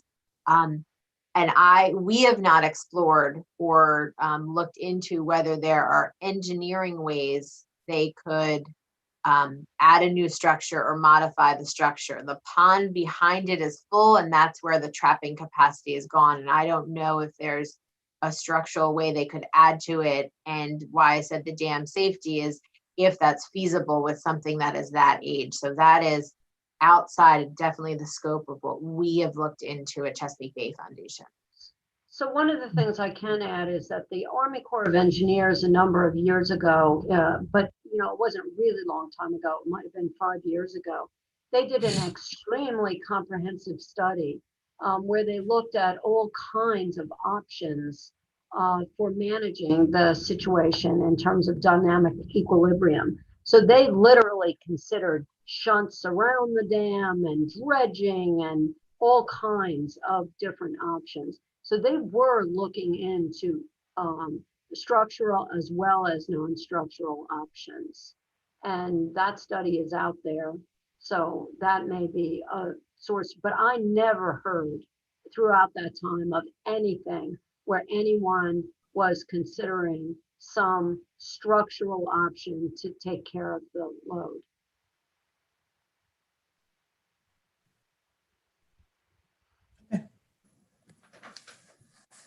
Okay, Delegate Love, anything else? Are you good?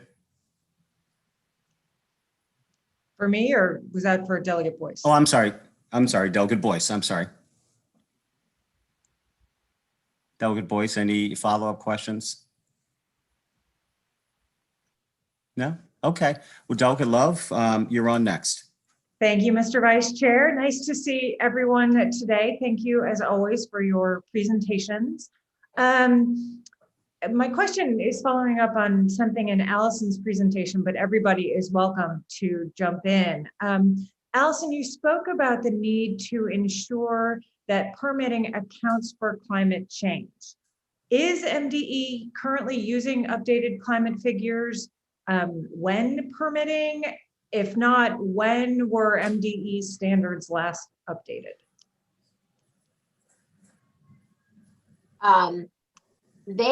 MDE hinted in their Maryland watershed implementation plan that they were going to start to account for climate change in the permits.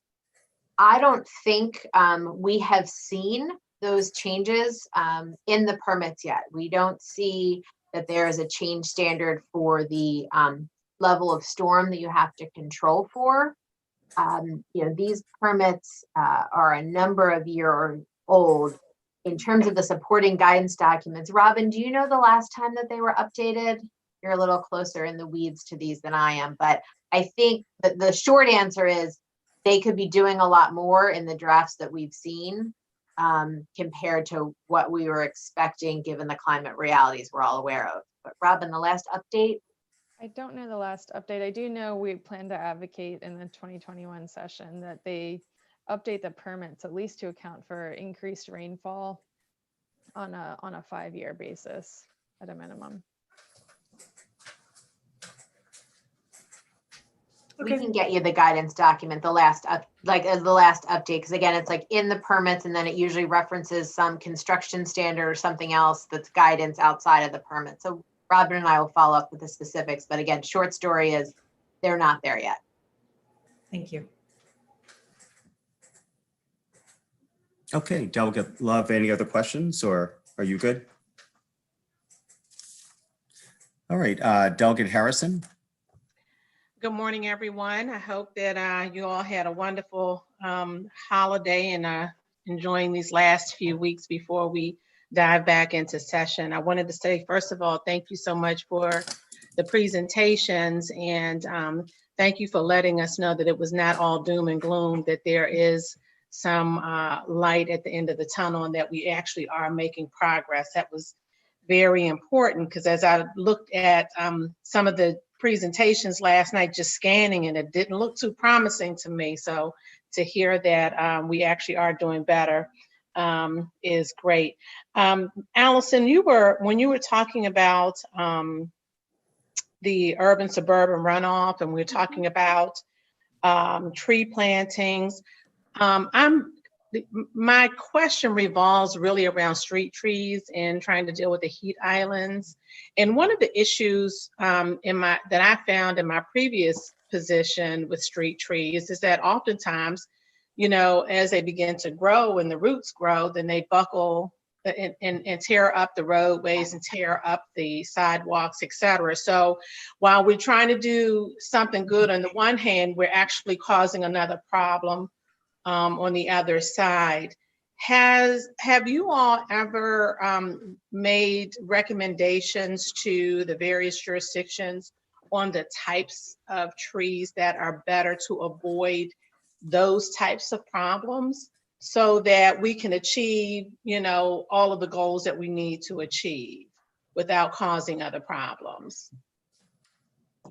I know that we always recommend to focus on the native trees, and I suspect our restoration specialist, if he was here, Rob Schnabel, would have more on which of the trees have better root systems for those urban plantings.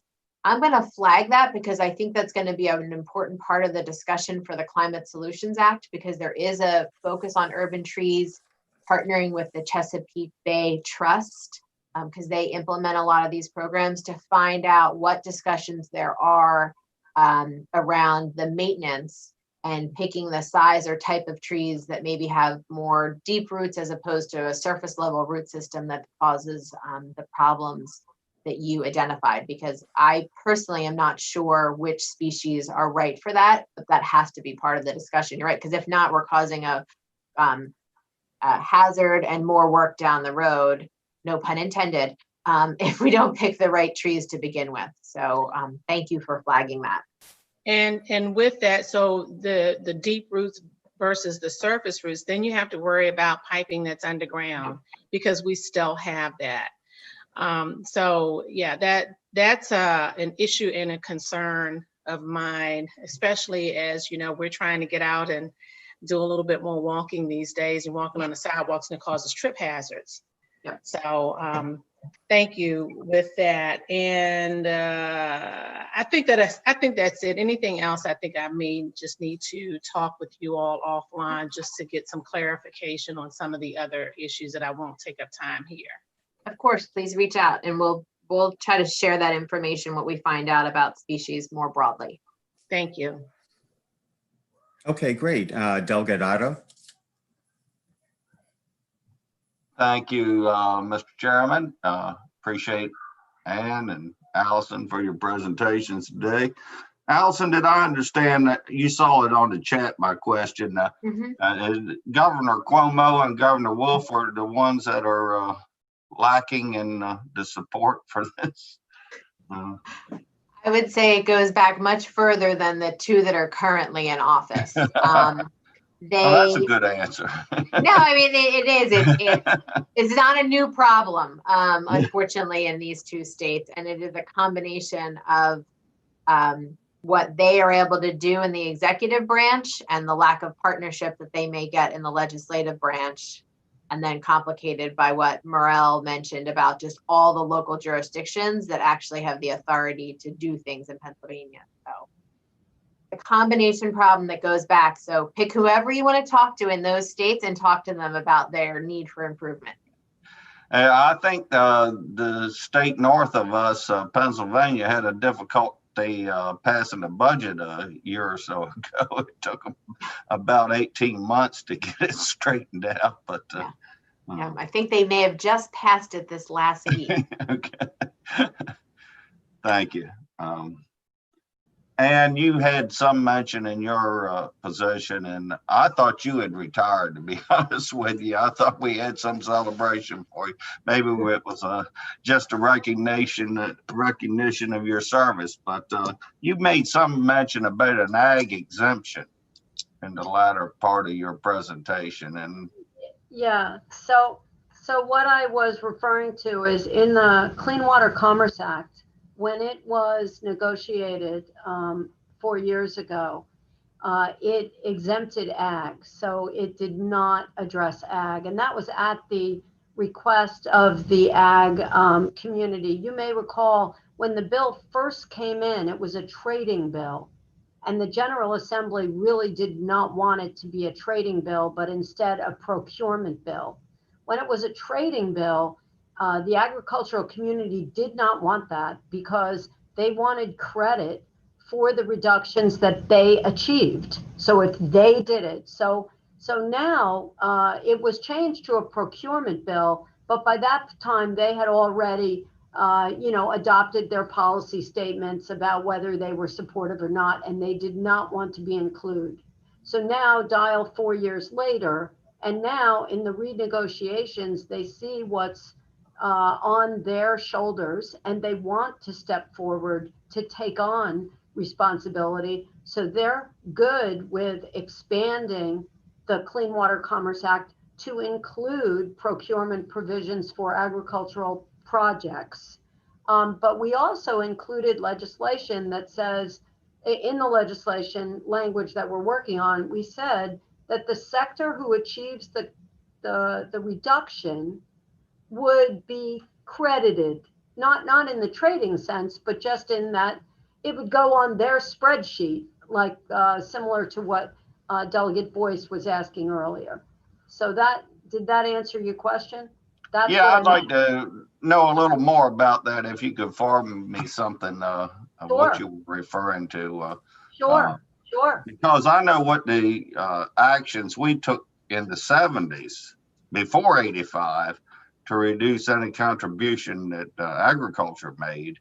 And now we've not ever gotten any credit for that. And that is a big concern to me. And our biggest fault is because we're the largest land area. And you just call us the largest contributor. And I think you did a nice job in your presentation, Sean. When we keep the turds from flowing out the pipe, we've done a good job and reduced the pollution. So, So, you bring up I'm really glad you just said what you did, because it's really important for the committee to understand that, fully a quarter of the watershed is agricultural. So sometimes if you live in the more urban areas in Maryland, you forget how agricultural the watershed is. We have the largest non-irrigated land in the country. And so part of the agricultural load happens to just be a function of math. We have so many acres. Now, in terms of the credit to the agricultural community, one thing I will say is the number of best management practices that are creditable in the model is upwards of 200. When I first started, it was like in the 20, 30 practices.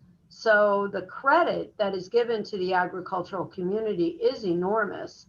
And I don't want to underestimate I don't want to understate the load reductions they've achieved so far. They are extraordinary. But to do more, they need more technical assistance, they need more cost share, and they need it to happen both at the state and federal level. thank you for those comments. Right. So the Clean Water Commerce Act can help. And the only other thing I have to add, Chairman Stein, much as I love you and Delegate Love, I would be interested to know how many miles of Chesapeake land or surface tidal areas that you represent. So for you I'm to be right on the Potomac, Charles, so we can have that conversation. Yeah. All right, fair enough, Delegate Otto. Next question, Delegate Jacobs.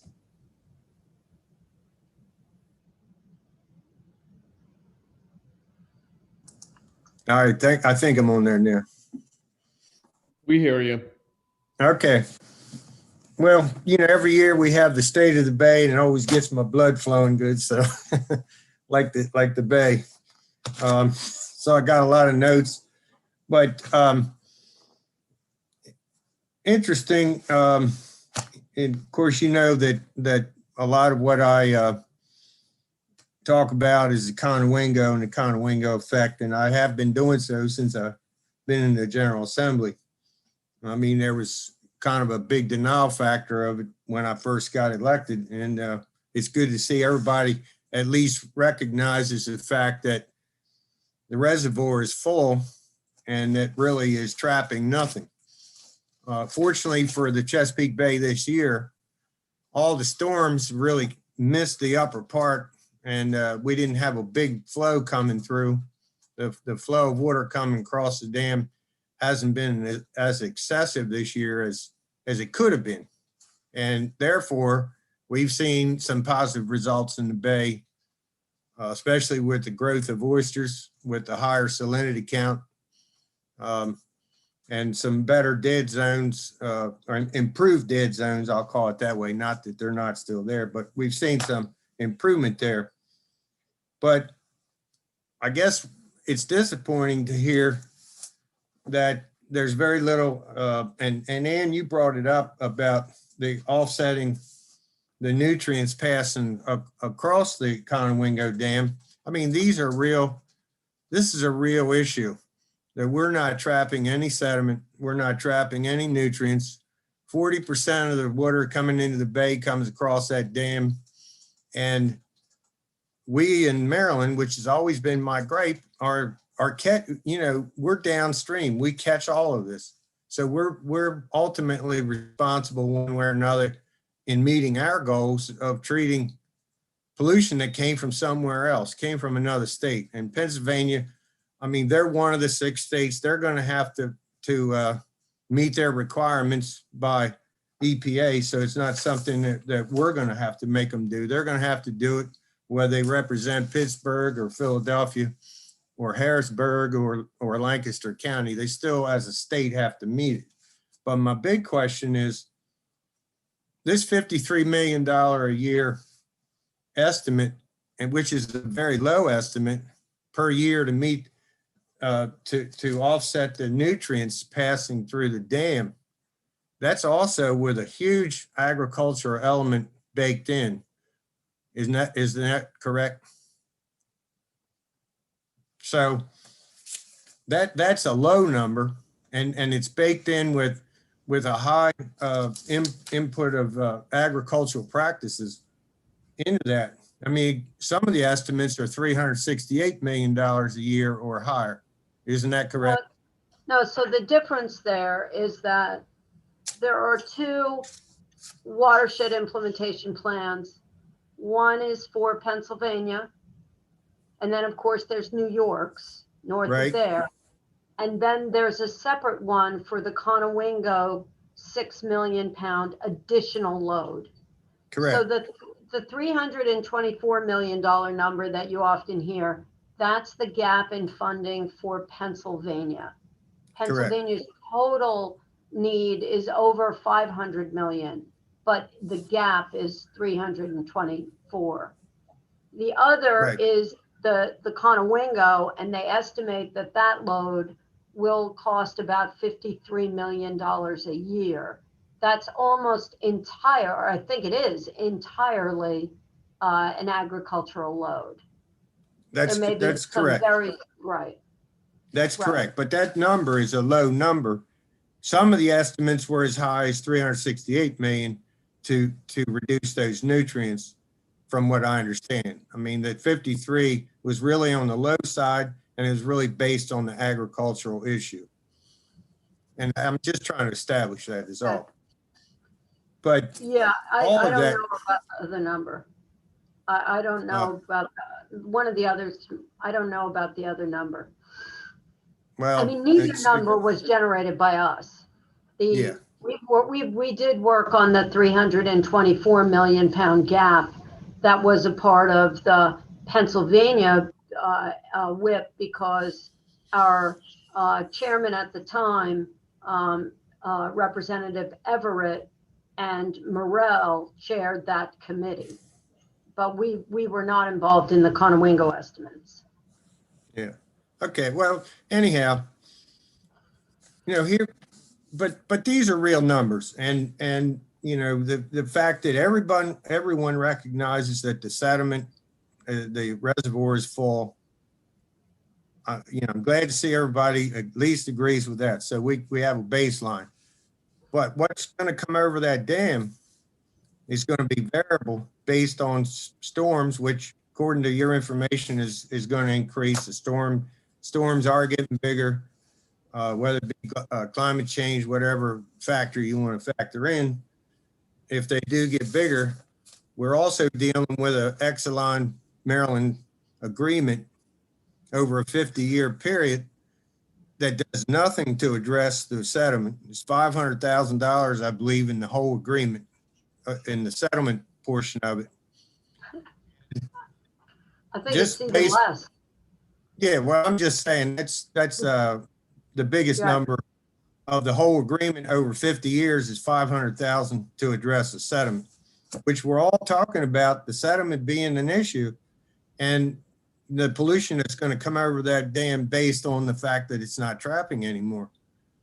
So it was kind of disturbing not to hear a lot of comments that, the disappointment in Maryland in trying to make this agreement and waive these water quality standards, that, here we are talking about how we're going to meet all these goals and what some of these problems are, but yet there's really not a whole lot being said of how bad that deal was with Maryland. But I mean, wouldn't you say that we'd be better off to get rid of the deal and do something different to address the the issue at hand than what's on the table? Well, I mean, I certainly think that both Allison and I acknowledged that we had hoped that Exelon relicensing agreement would have been much stronger and had brought significant more capital to the table to address water quality related issues. It was very disappointing. Yes, but as Marylanders, as all Marylanders, we are going to have to pay to play. We're going to have to be the ones to absorb what comes across that dam, which is not generated in Maryland. And, you know, what I think you said earlier, that all 6 states are going to have to participate in the cleanup. You know, Well, there's Hold on, guys. Let me suggest that because the administration has tried to make this deal, until it's, you know, it's, dare I say it, it's water under the bridge at this point, unless the federal authorities fail to uphold the deal. So, I mean, I think the point that Ann and Jay have made are pretty valid, but I don't want the committee to spend too much time crying over spilled milk. That's the last metaphor I'm going to use.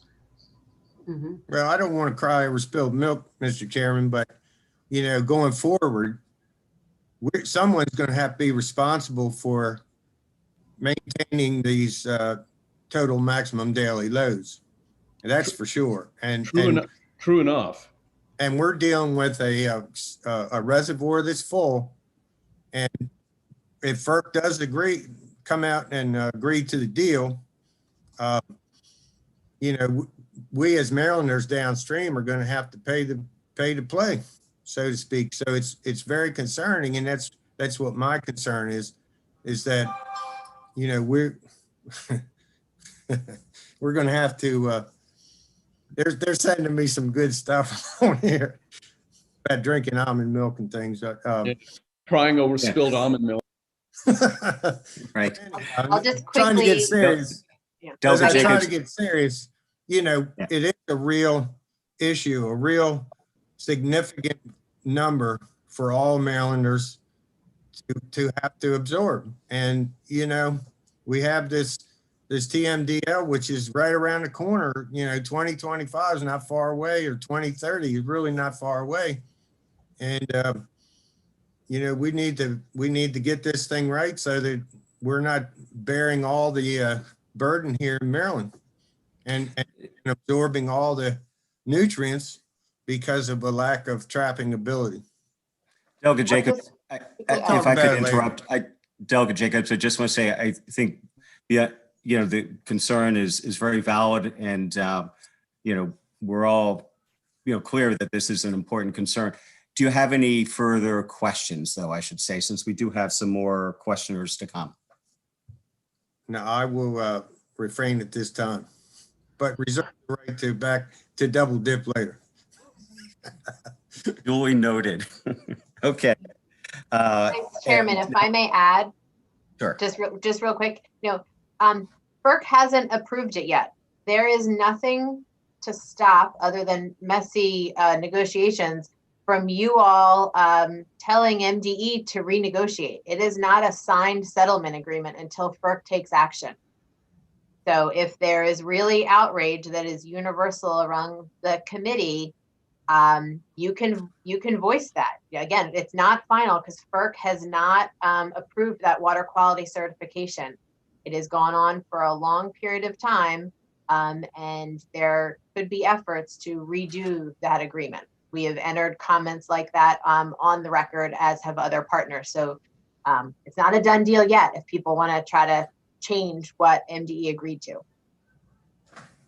Okay, thank you. Mr. Chairman, I think you have a question? I do, as a matter of fact, and it has to do with the issue of urban runoff and smart growth. And the two would seem to be in conflict with one another. You know, here I'm sitting near Rockville Pike, and it's true that planting trees in Rockville is a good thing, but there is no tree planting on Rockville Pike that's going to stop the runoff from, you know, the runoff from that major thoroughfare. And so, you know, this is a basic tension I want you to comment on, the tension between the desire to engage in smart growth, which is good for the environment, especially with respect to global climate change. But at the same time, it promotes it promotes runoff, because there's no way to use tree planting or other mitigation techniques other than, you know, the standard runoff mitigation techniques. You know, even if we do the best that we can do there's still going to be an increase in urban runoff. And you know, I'm not going to suggest that we use the Chesapeake Bay as a argument to shut down smart growth in Rockville Pike and off of, you know, in the biotechnology corridors of Gaithersburg, Rockville, Germantown, or the city of Frederick. So I wonder if you'd comment on that.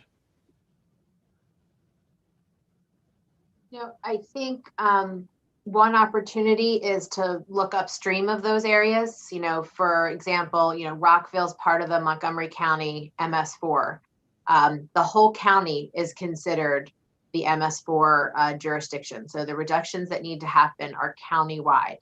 So if you go upstream and try to either replant or do other best management practices, it slows what is coming through Rockville Pike and can ultimately lessen what then flows on the other side of Rockville. So those are some of the options. Offsetting within the same watershed where there is less developed areas is something that can be looked at. So I agree. I mean, we would like to see smart growth continue. The stormwater standards are usually less in smart growth areas than they are if you're developing a green field. And we have always been supportive of that. I think where we're seeing the problem again is the conversion of the open space. Less so than more development being added to an already developed area. It's that conversion of what was a natural filter where we're seeing that increase in load. Okay, well, I'll just conclude by pointing out that there are companies like AstraZeneca and Emergent that are now very prominent in the news because they're going to be producing vaccines for COVID-19. And, you know, in a lot of instances, I know that in the case of AstraZeneca MedImmune, their manufacturing facility, their research facilities in my district, but their manufacturing facilities is in Frederick. And as there's an increased expansion in those biotech fields, it's going to be impossible to restrain them from, you know, from expanding. And so I only want to make that as a comment because we all need to know that all of these issues are interlinked.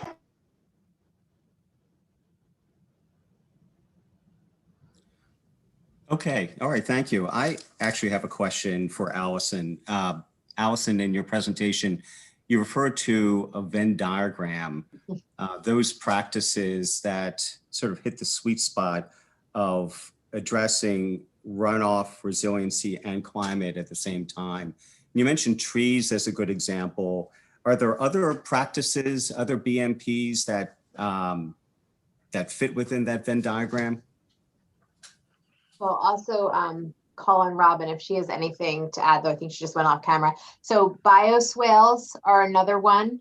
Anne mentioned any type of buffer, even if it is a grass buffer over a tree buffer, are very helpful.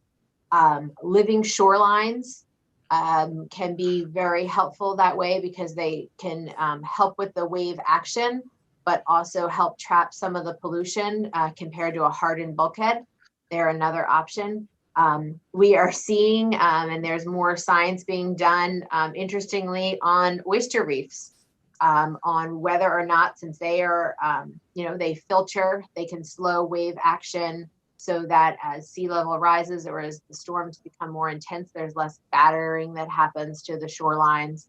Robin, are there other practices that groups are, as you're working on the MS4 permits, identifying? I know it's more the natural practices as opposed to the engineered practices, but are there others beyond that I haven't mentioned?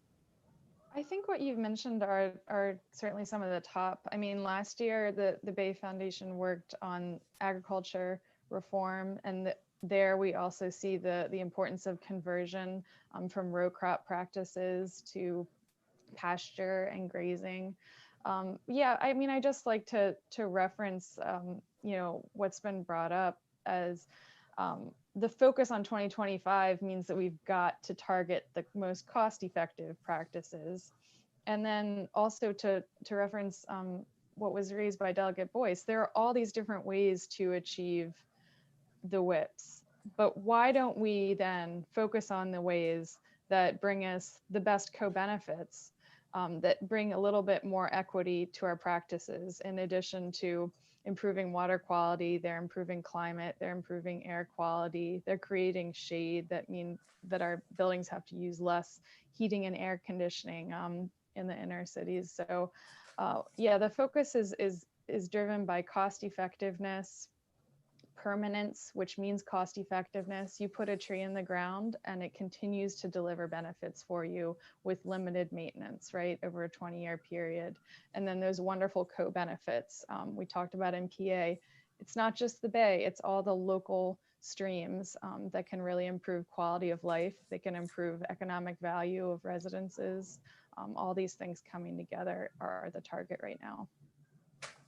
Right, so I would just add that the other practice in there that you all worked on last year is really things that have to do with soil health. Because again, that soil health, if you're building the organic structure of the soil, it's not only retaining the water better, retaining the sediment particles better, but it's also sequestering carbon. And so you really do, you're creating essentially the forest equivalent, forest floor equivalent in agriculture of a sponge.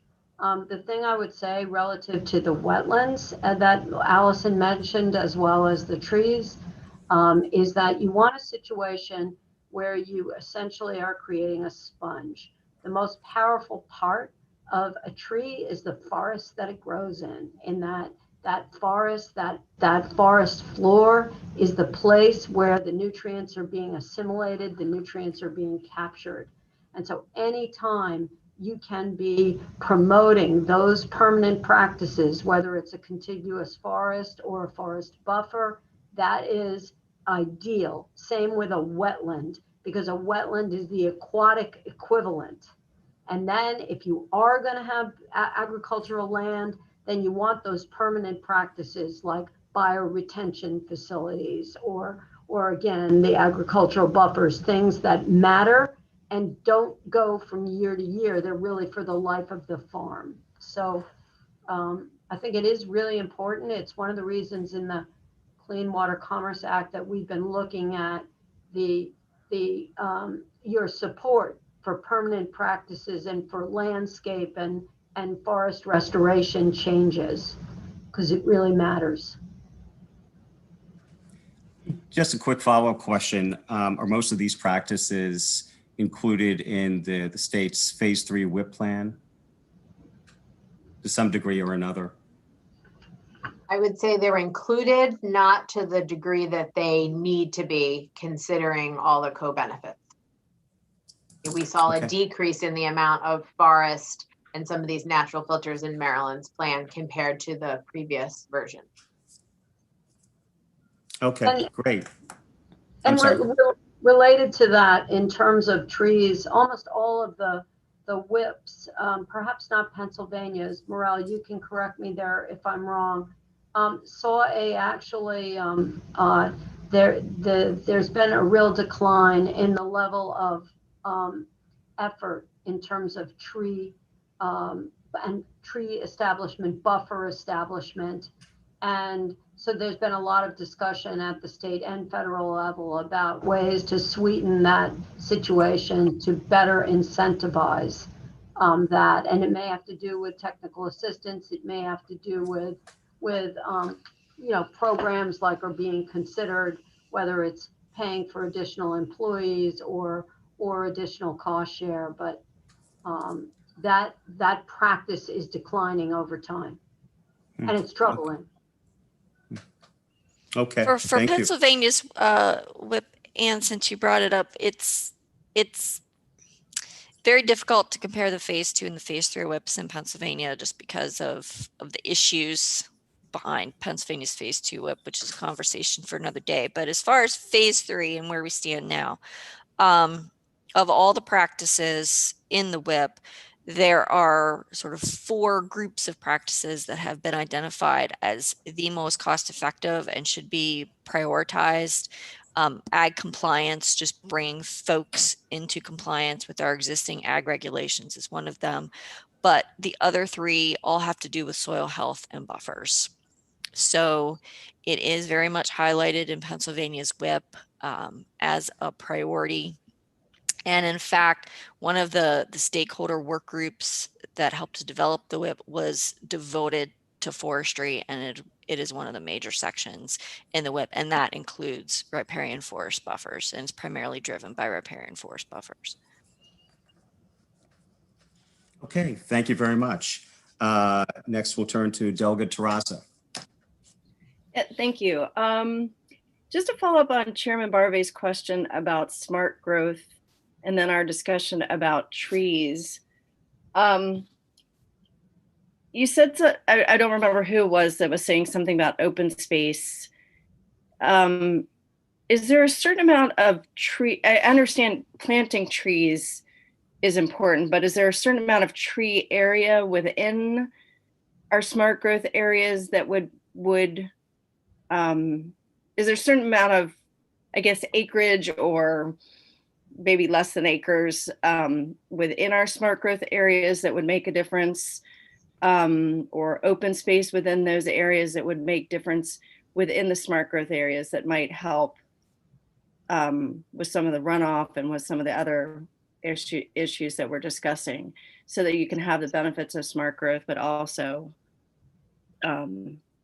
not all of the same issues with the lack of trees that come with that.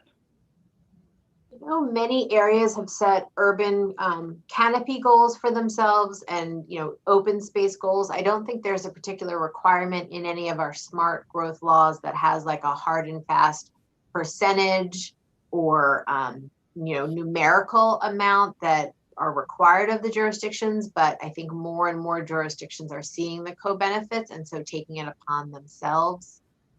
Robin, I don't think the MS4s, whether large or small, prescribe where the practices have to go in terms of urban, like redevelopment, smart growth areas compared to other parts of the jurisdiction. No, I wasn't thinking of the MS4s, but the question did remind me of the work that we're doing locally now on forest conservation, because these questions come up and you can see them in a much finer detail. For example, how much tree cover must a developer leave when they're changing from a highly developed urban area versus how much tree cover is required by the forest conservation when they're developing a green field. Those sorts of decisions are dictated to a certain extent now by the local forest conservation ordinances and could be decided by a state level forest conservation law to a certain extent. But you see at that level of varying degrees of how much tree cover needs to be left on a lot when it's being developed or redeveloped.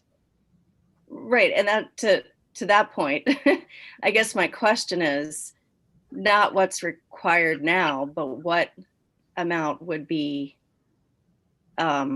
sufficient to create a benefit. I mean, is one tree enough? Is a concentration of 10 trees? Is an acre? Is a city block? What does that look like? I mean, I was in county government for 12 years and we struggled with that often. And I'm wondering what guidance either you can give or the state might be able to give to locals on that issue. So, you know, I'm reminded of a couple things. One is the Center for Watershed Protection did a study where they really looked at how much, when you had a forested watershed, when did you see significant impact, how much of that forest needed to be removed, where you began to see really, really serious impacts. And I believe that the number in the end was like 35%.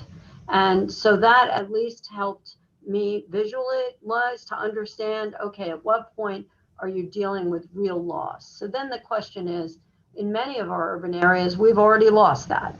So then what do you do? And the one thing that I would say is that location matters. Location does matter, so that now we have modern technology that gives us information to 1 meter squared. And it's for the entire watershed. And it allows us to understand hydrology. And so, for example, if those trees are located in those areas where there's the greatest water, and we can get them at a density where they actually have a forest floor, where there's actually that duff layer, that would matter the most. So I think that's what you should strive for. And to my knowledge, there isn't something that says you need 8 trees or you need 12 trees. I think, but you have to try to get it kind of covered. The tree canopy goals are largely due to temperature. They're really for temperature as well, because the urban areas can be as much as 20 degrees warmer than other areas. I don't know if that helps. It does. Maybe offline we could talk about what it takes to get a forest floor, because I'm not sure I understand that, but thank you. I appreciate it. Sure. Delegate Holmes. Thank you so much. Great presentation. Some of the presentation has been discussing, construction runoff and those kinds of issues. There's been a lot of revisions made recently, the past several decades or so. I recall when I first started designing subdivisions, you just put pipes end to end and you dumped everything into the Chesapeake Bay. Now at least we have the stormwater management ponds to assist in the slowing of the pollution and to have it settled up to the bottom. Has there been any discussions in terms of revising the calculations with, for example, the National Society of Professional Engineers, which is right there in Alexandria, Virginia, or someone to look at revising the calculations for stormwater runoff? As an example, most of the inlets you see in the streets, those inlets are designed for a 10-year storm. But the 10-year storm nowadays doesn't occur every 10 years. It occurs a whole lot more frequently. Stormwater management ponds are designed for 100-year storm events, which no longer occur at 100-year storm events. They occur more frequently. So the question is, has anyone that you know of been talking with the organizations that provide the design standards for those issues?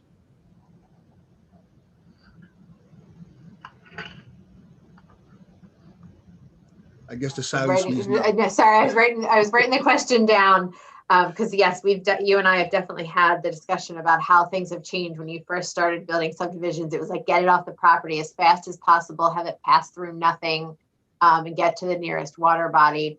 I know that our scientist, I think many of you have met Doug Myers before. He is helping inform kind of what we're asking for in these permit revisions. And there's a team at CBF that is looking at technical guidance because we want to try to promote some consistency throughout the watershed around this issue. I will ask him specifically if he's had conversations or is pulling their recommendations as part of it, the different engineering and the, those site engineers. They've been very helpful when we had the smart growth discussions a number of years ago. On what's, there is a feasibility that has to come into play at some point, and how we go from where we are now to where we need to be. There may need to be some baby steps in between. So I will check with him and get back to you and the rest of the committee on who has been part of those discussions or what information is the environmental community relying on to inform those recommendations to NDE. And then I will just flag that if you have your annual briefing with the agencies, it would be great to ask NDE as well, because they did hint about this in their phase 3 watershed implementation plan, but we're not seeing it translate into the permits. So maybe, I don't know if they ran into a technical gap or not, but I would be curious what information sources they're using too. So I appreciate, go ahead, I'm sorry. We also, the Bay Commission staff was just provided a briefing from Villanova University. Villanova is working directly with the Pennsylvania Department of Environmental Protection, and they're really looking at what are the management practices that literally are used like adjacent to parking lots that now are better managing these increased storms. And they're seeing that with proper maintenance of these infiltration areas adjacent to the parking lots, that they actually can accommodate these much larger storms. So they're trying to develop a manual now about almost the maintenance of these facilities, because that maintenance ends up being critical. And Morel, I don't know if you want to add anything about that, but it seems to me that in any future guidance that has to be considered. Yeah, I think it really came down to correct construction in the first place and proper maintenance and regular maintenance over time, that it wasn't so much the design that was the problem, it was the construction initially and the maintenance over time. Things like mulch, proper mulching of the site or improper mulching of the site was leading to failure of the system. You know, really simple potential fixes, but they do require time and effort to get the folks up to speed that need to be doing the work. I appreciate that. And if you can get us any information at all in terms of how that process is going, we would appreciate it, because like everyone knows, our committee, we love stoichiometry. So thank you so much. I was wondering when that was going to be mentioned. Thank you, Delegate. Yeah, it's been, gosh, since I guess it's been several months since I've heard stoichiometry, so it's always nice to hear that. Or King Charles the First. What's that? Or King Charles the First. Yes, yes. So the last question goes to Delegate Love. I know that she had asked a question about stormwater standards, and Allison had posted a reply in the chat box, but I figured for everyone who's listening to hear, maybe Delegate Love, if you wanted to follow up with Allison. Well, thank you, Mr. Vice Chair. I think you actually just prompted exactly what I was going to say. Allison, did you want to amend your response? Sure. So there are people out listening on the web. It's not just all of us talking to ourselves, because someone quickly got to me the answer about the last time the standards were updated. It was in 2010 that the stormwater standards that include information about rainfall were updated. But at that time, the precipitation information that was used to inform that was about 5 or 6 years old. So if you add that it was last done in 2010 and relying on information that was 5 or 6 years old at the time, we're about 15 or 16 years outdated on our standards compared to current rainfall patterns. So thank you, environmental partners out there listening, who very quickly provided the answer. And I didn't realize that while it makes sense, while I put the answer in the chat, that those that are listening in and not part of the chat wouldn't have benefited from that information. So thank you for asking it again. Thank you. Okay, well, Mr. Chairman, that's a wrap. So, okay, and things back to you. Yeah, well, thank you very much, Mr. Vice Chairman. You did a terrific job here. Let me just say, of course, Allison and Ann, you did a terrific job. And I guess, Allison, is this the last time you're going to be presenting to us in this capacity? That's so sad. But yeah, potentially this is it. I'm sure there'll be some hearings that I'll participate in or serve as backup. But yes, I'm hopeful in the next few weeks that there'll be a new Maryland executive director, and all your questions on Pennsylvania will become a lot more real in my new role, since I'll need to oversee the activities throughout the watershed now, not just Maryland. So I had to pay close attention to those. Well, that's great, and we do always look forward to seeing you. I have to say, Allison, I think it was you made my week and maybe my month and year when you mentioned the USDA and the fact that this kind of a program is, quote, couch change, a cushion change. Yeah. I mean, and you know, I have to say, I've been chair of this committee now for, I've been chairman for 6 years now. And of course, I don't know you know, what works and what doesn't work at the federal level. And the very notion of working with our colleagues in Pennsylvania and Virginia to advocate for going after this money in four large counties or boroughs or whatever they call them, Lancaster, I think is what you mentioned. And that's something I very much look forward to, because it would be great to have the US senators from 3 states and even rural conservative members of Congress from those 3 states, regardless of party.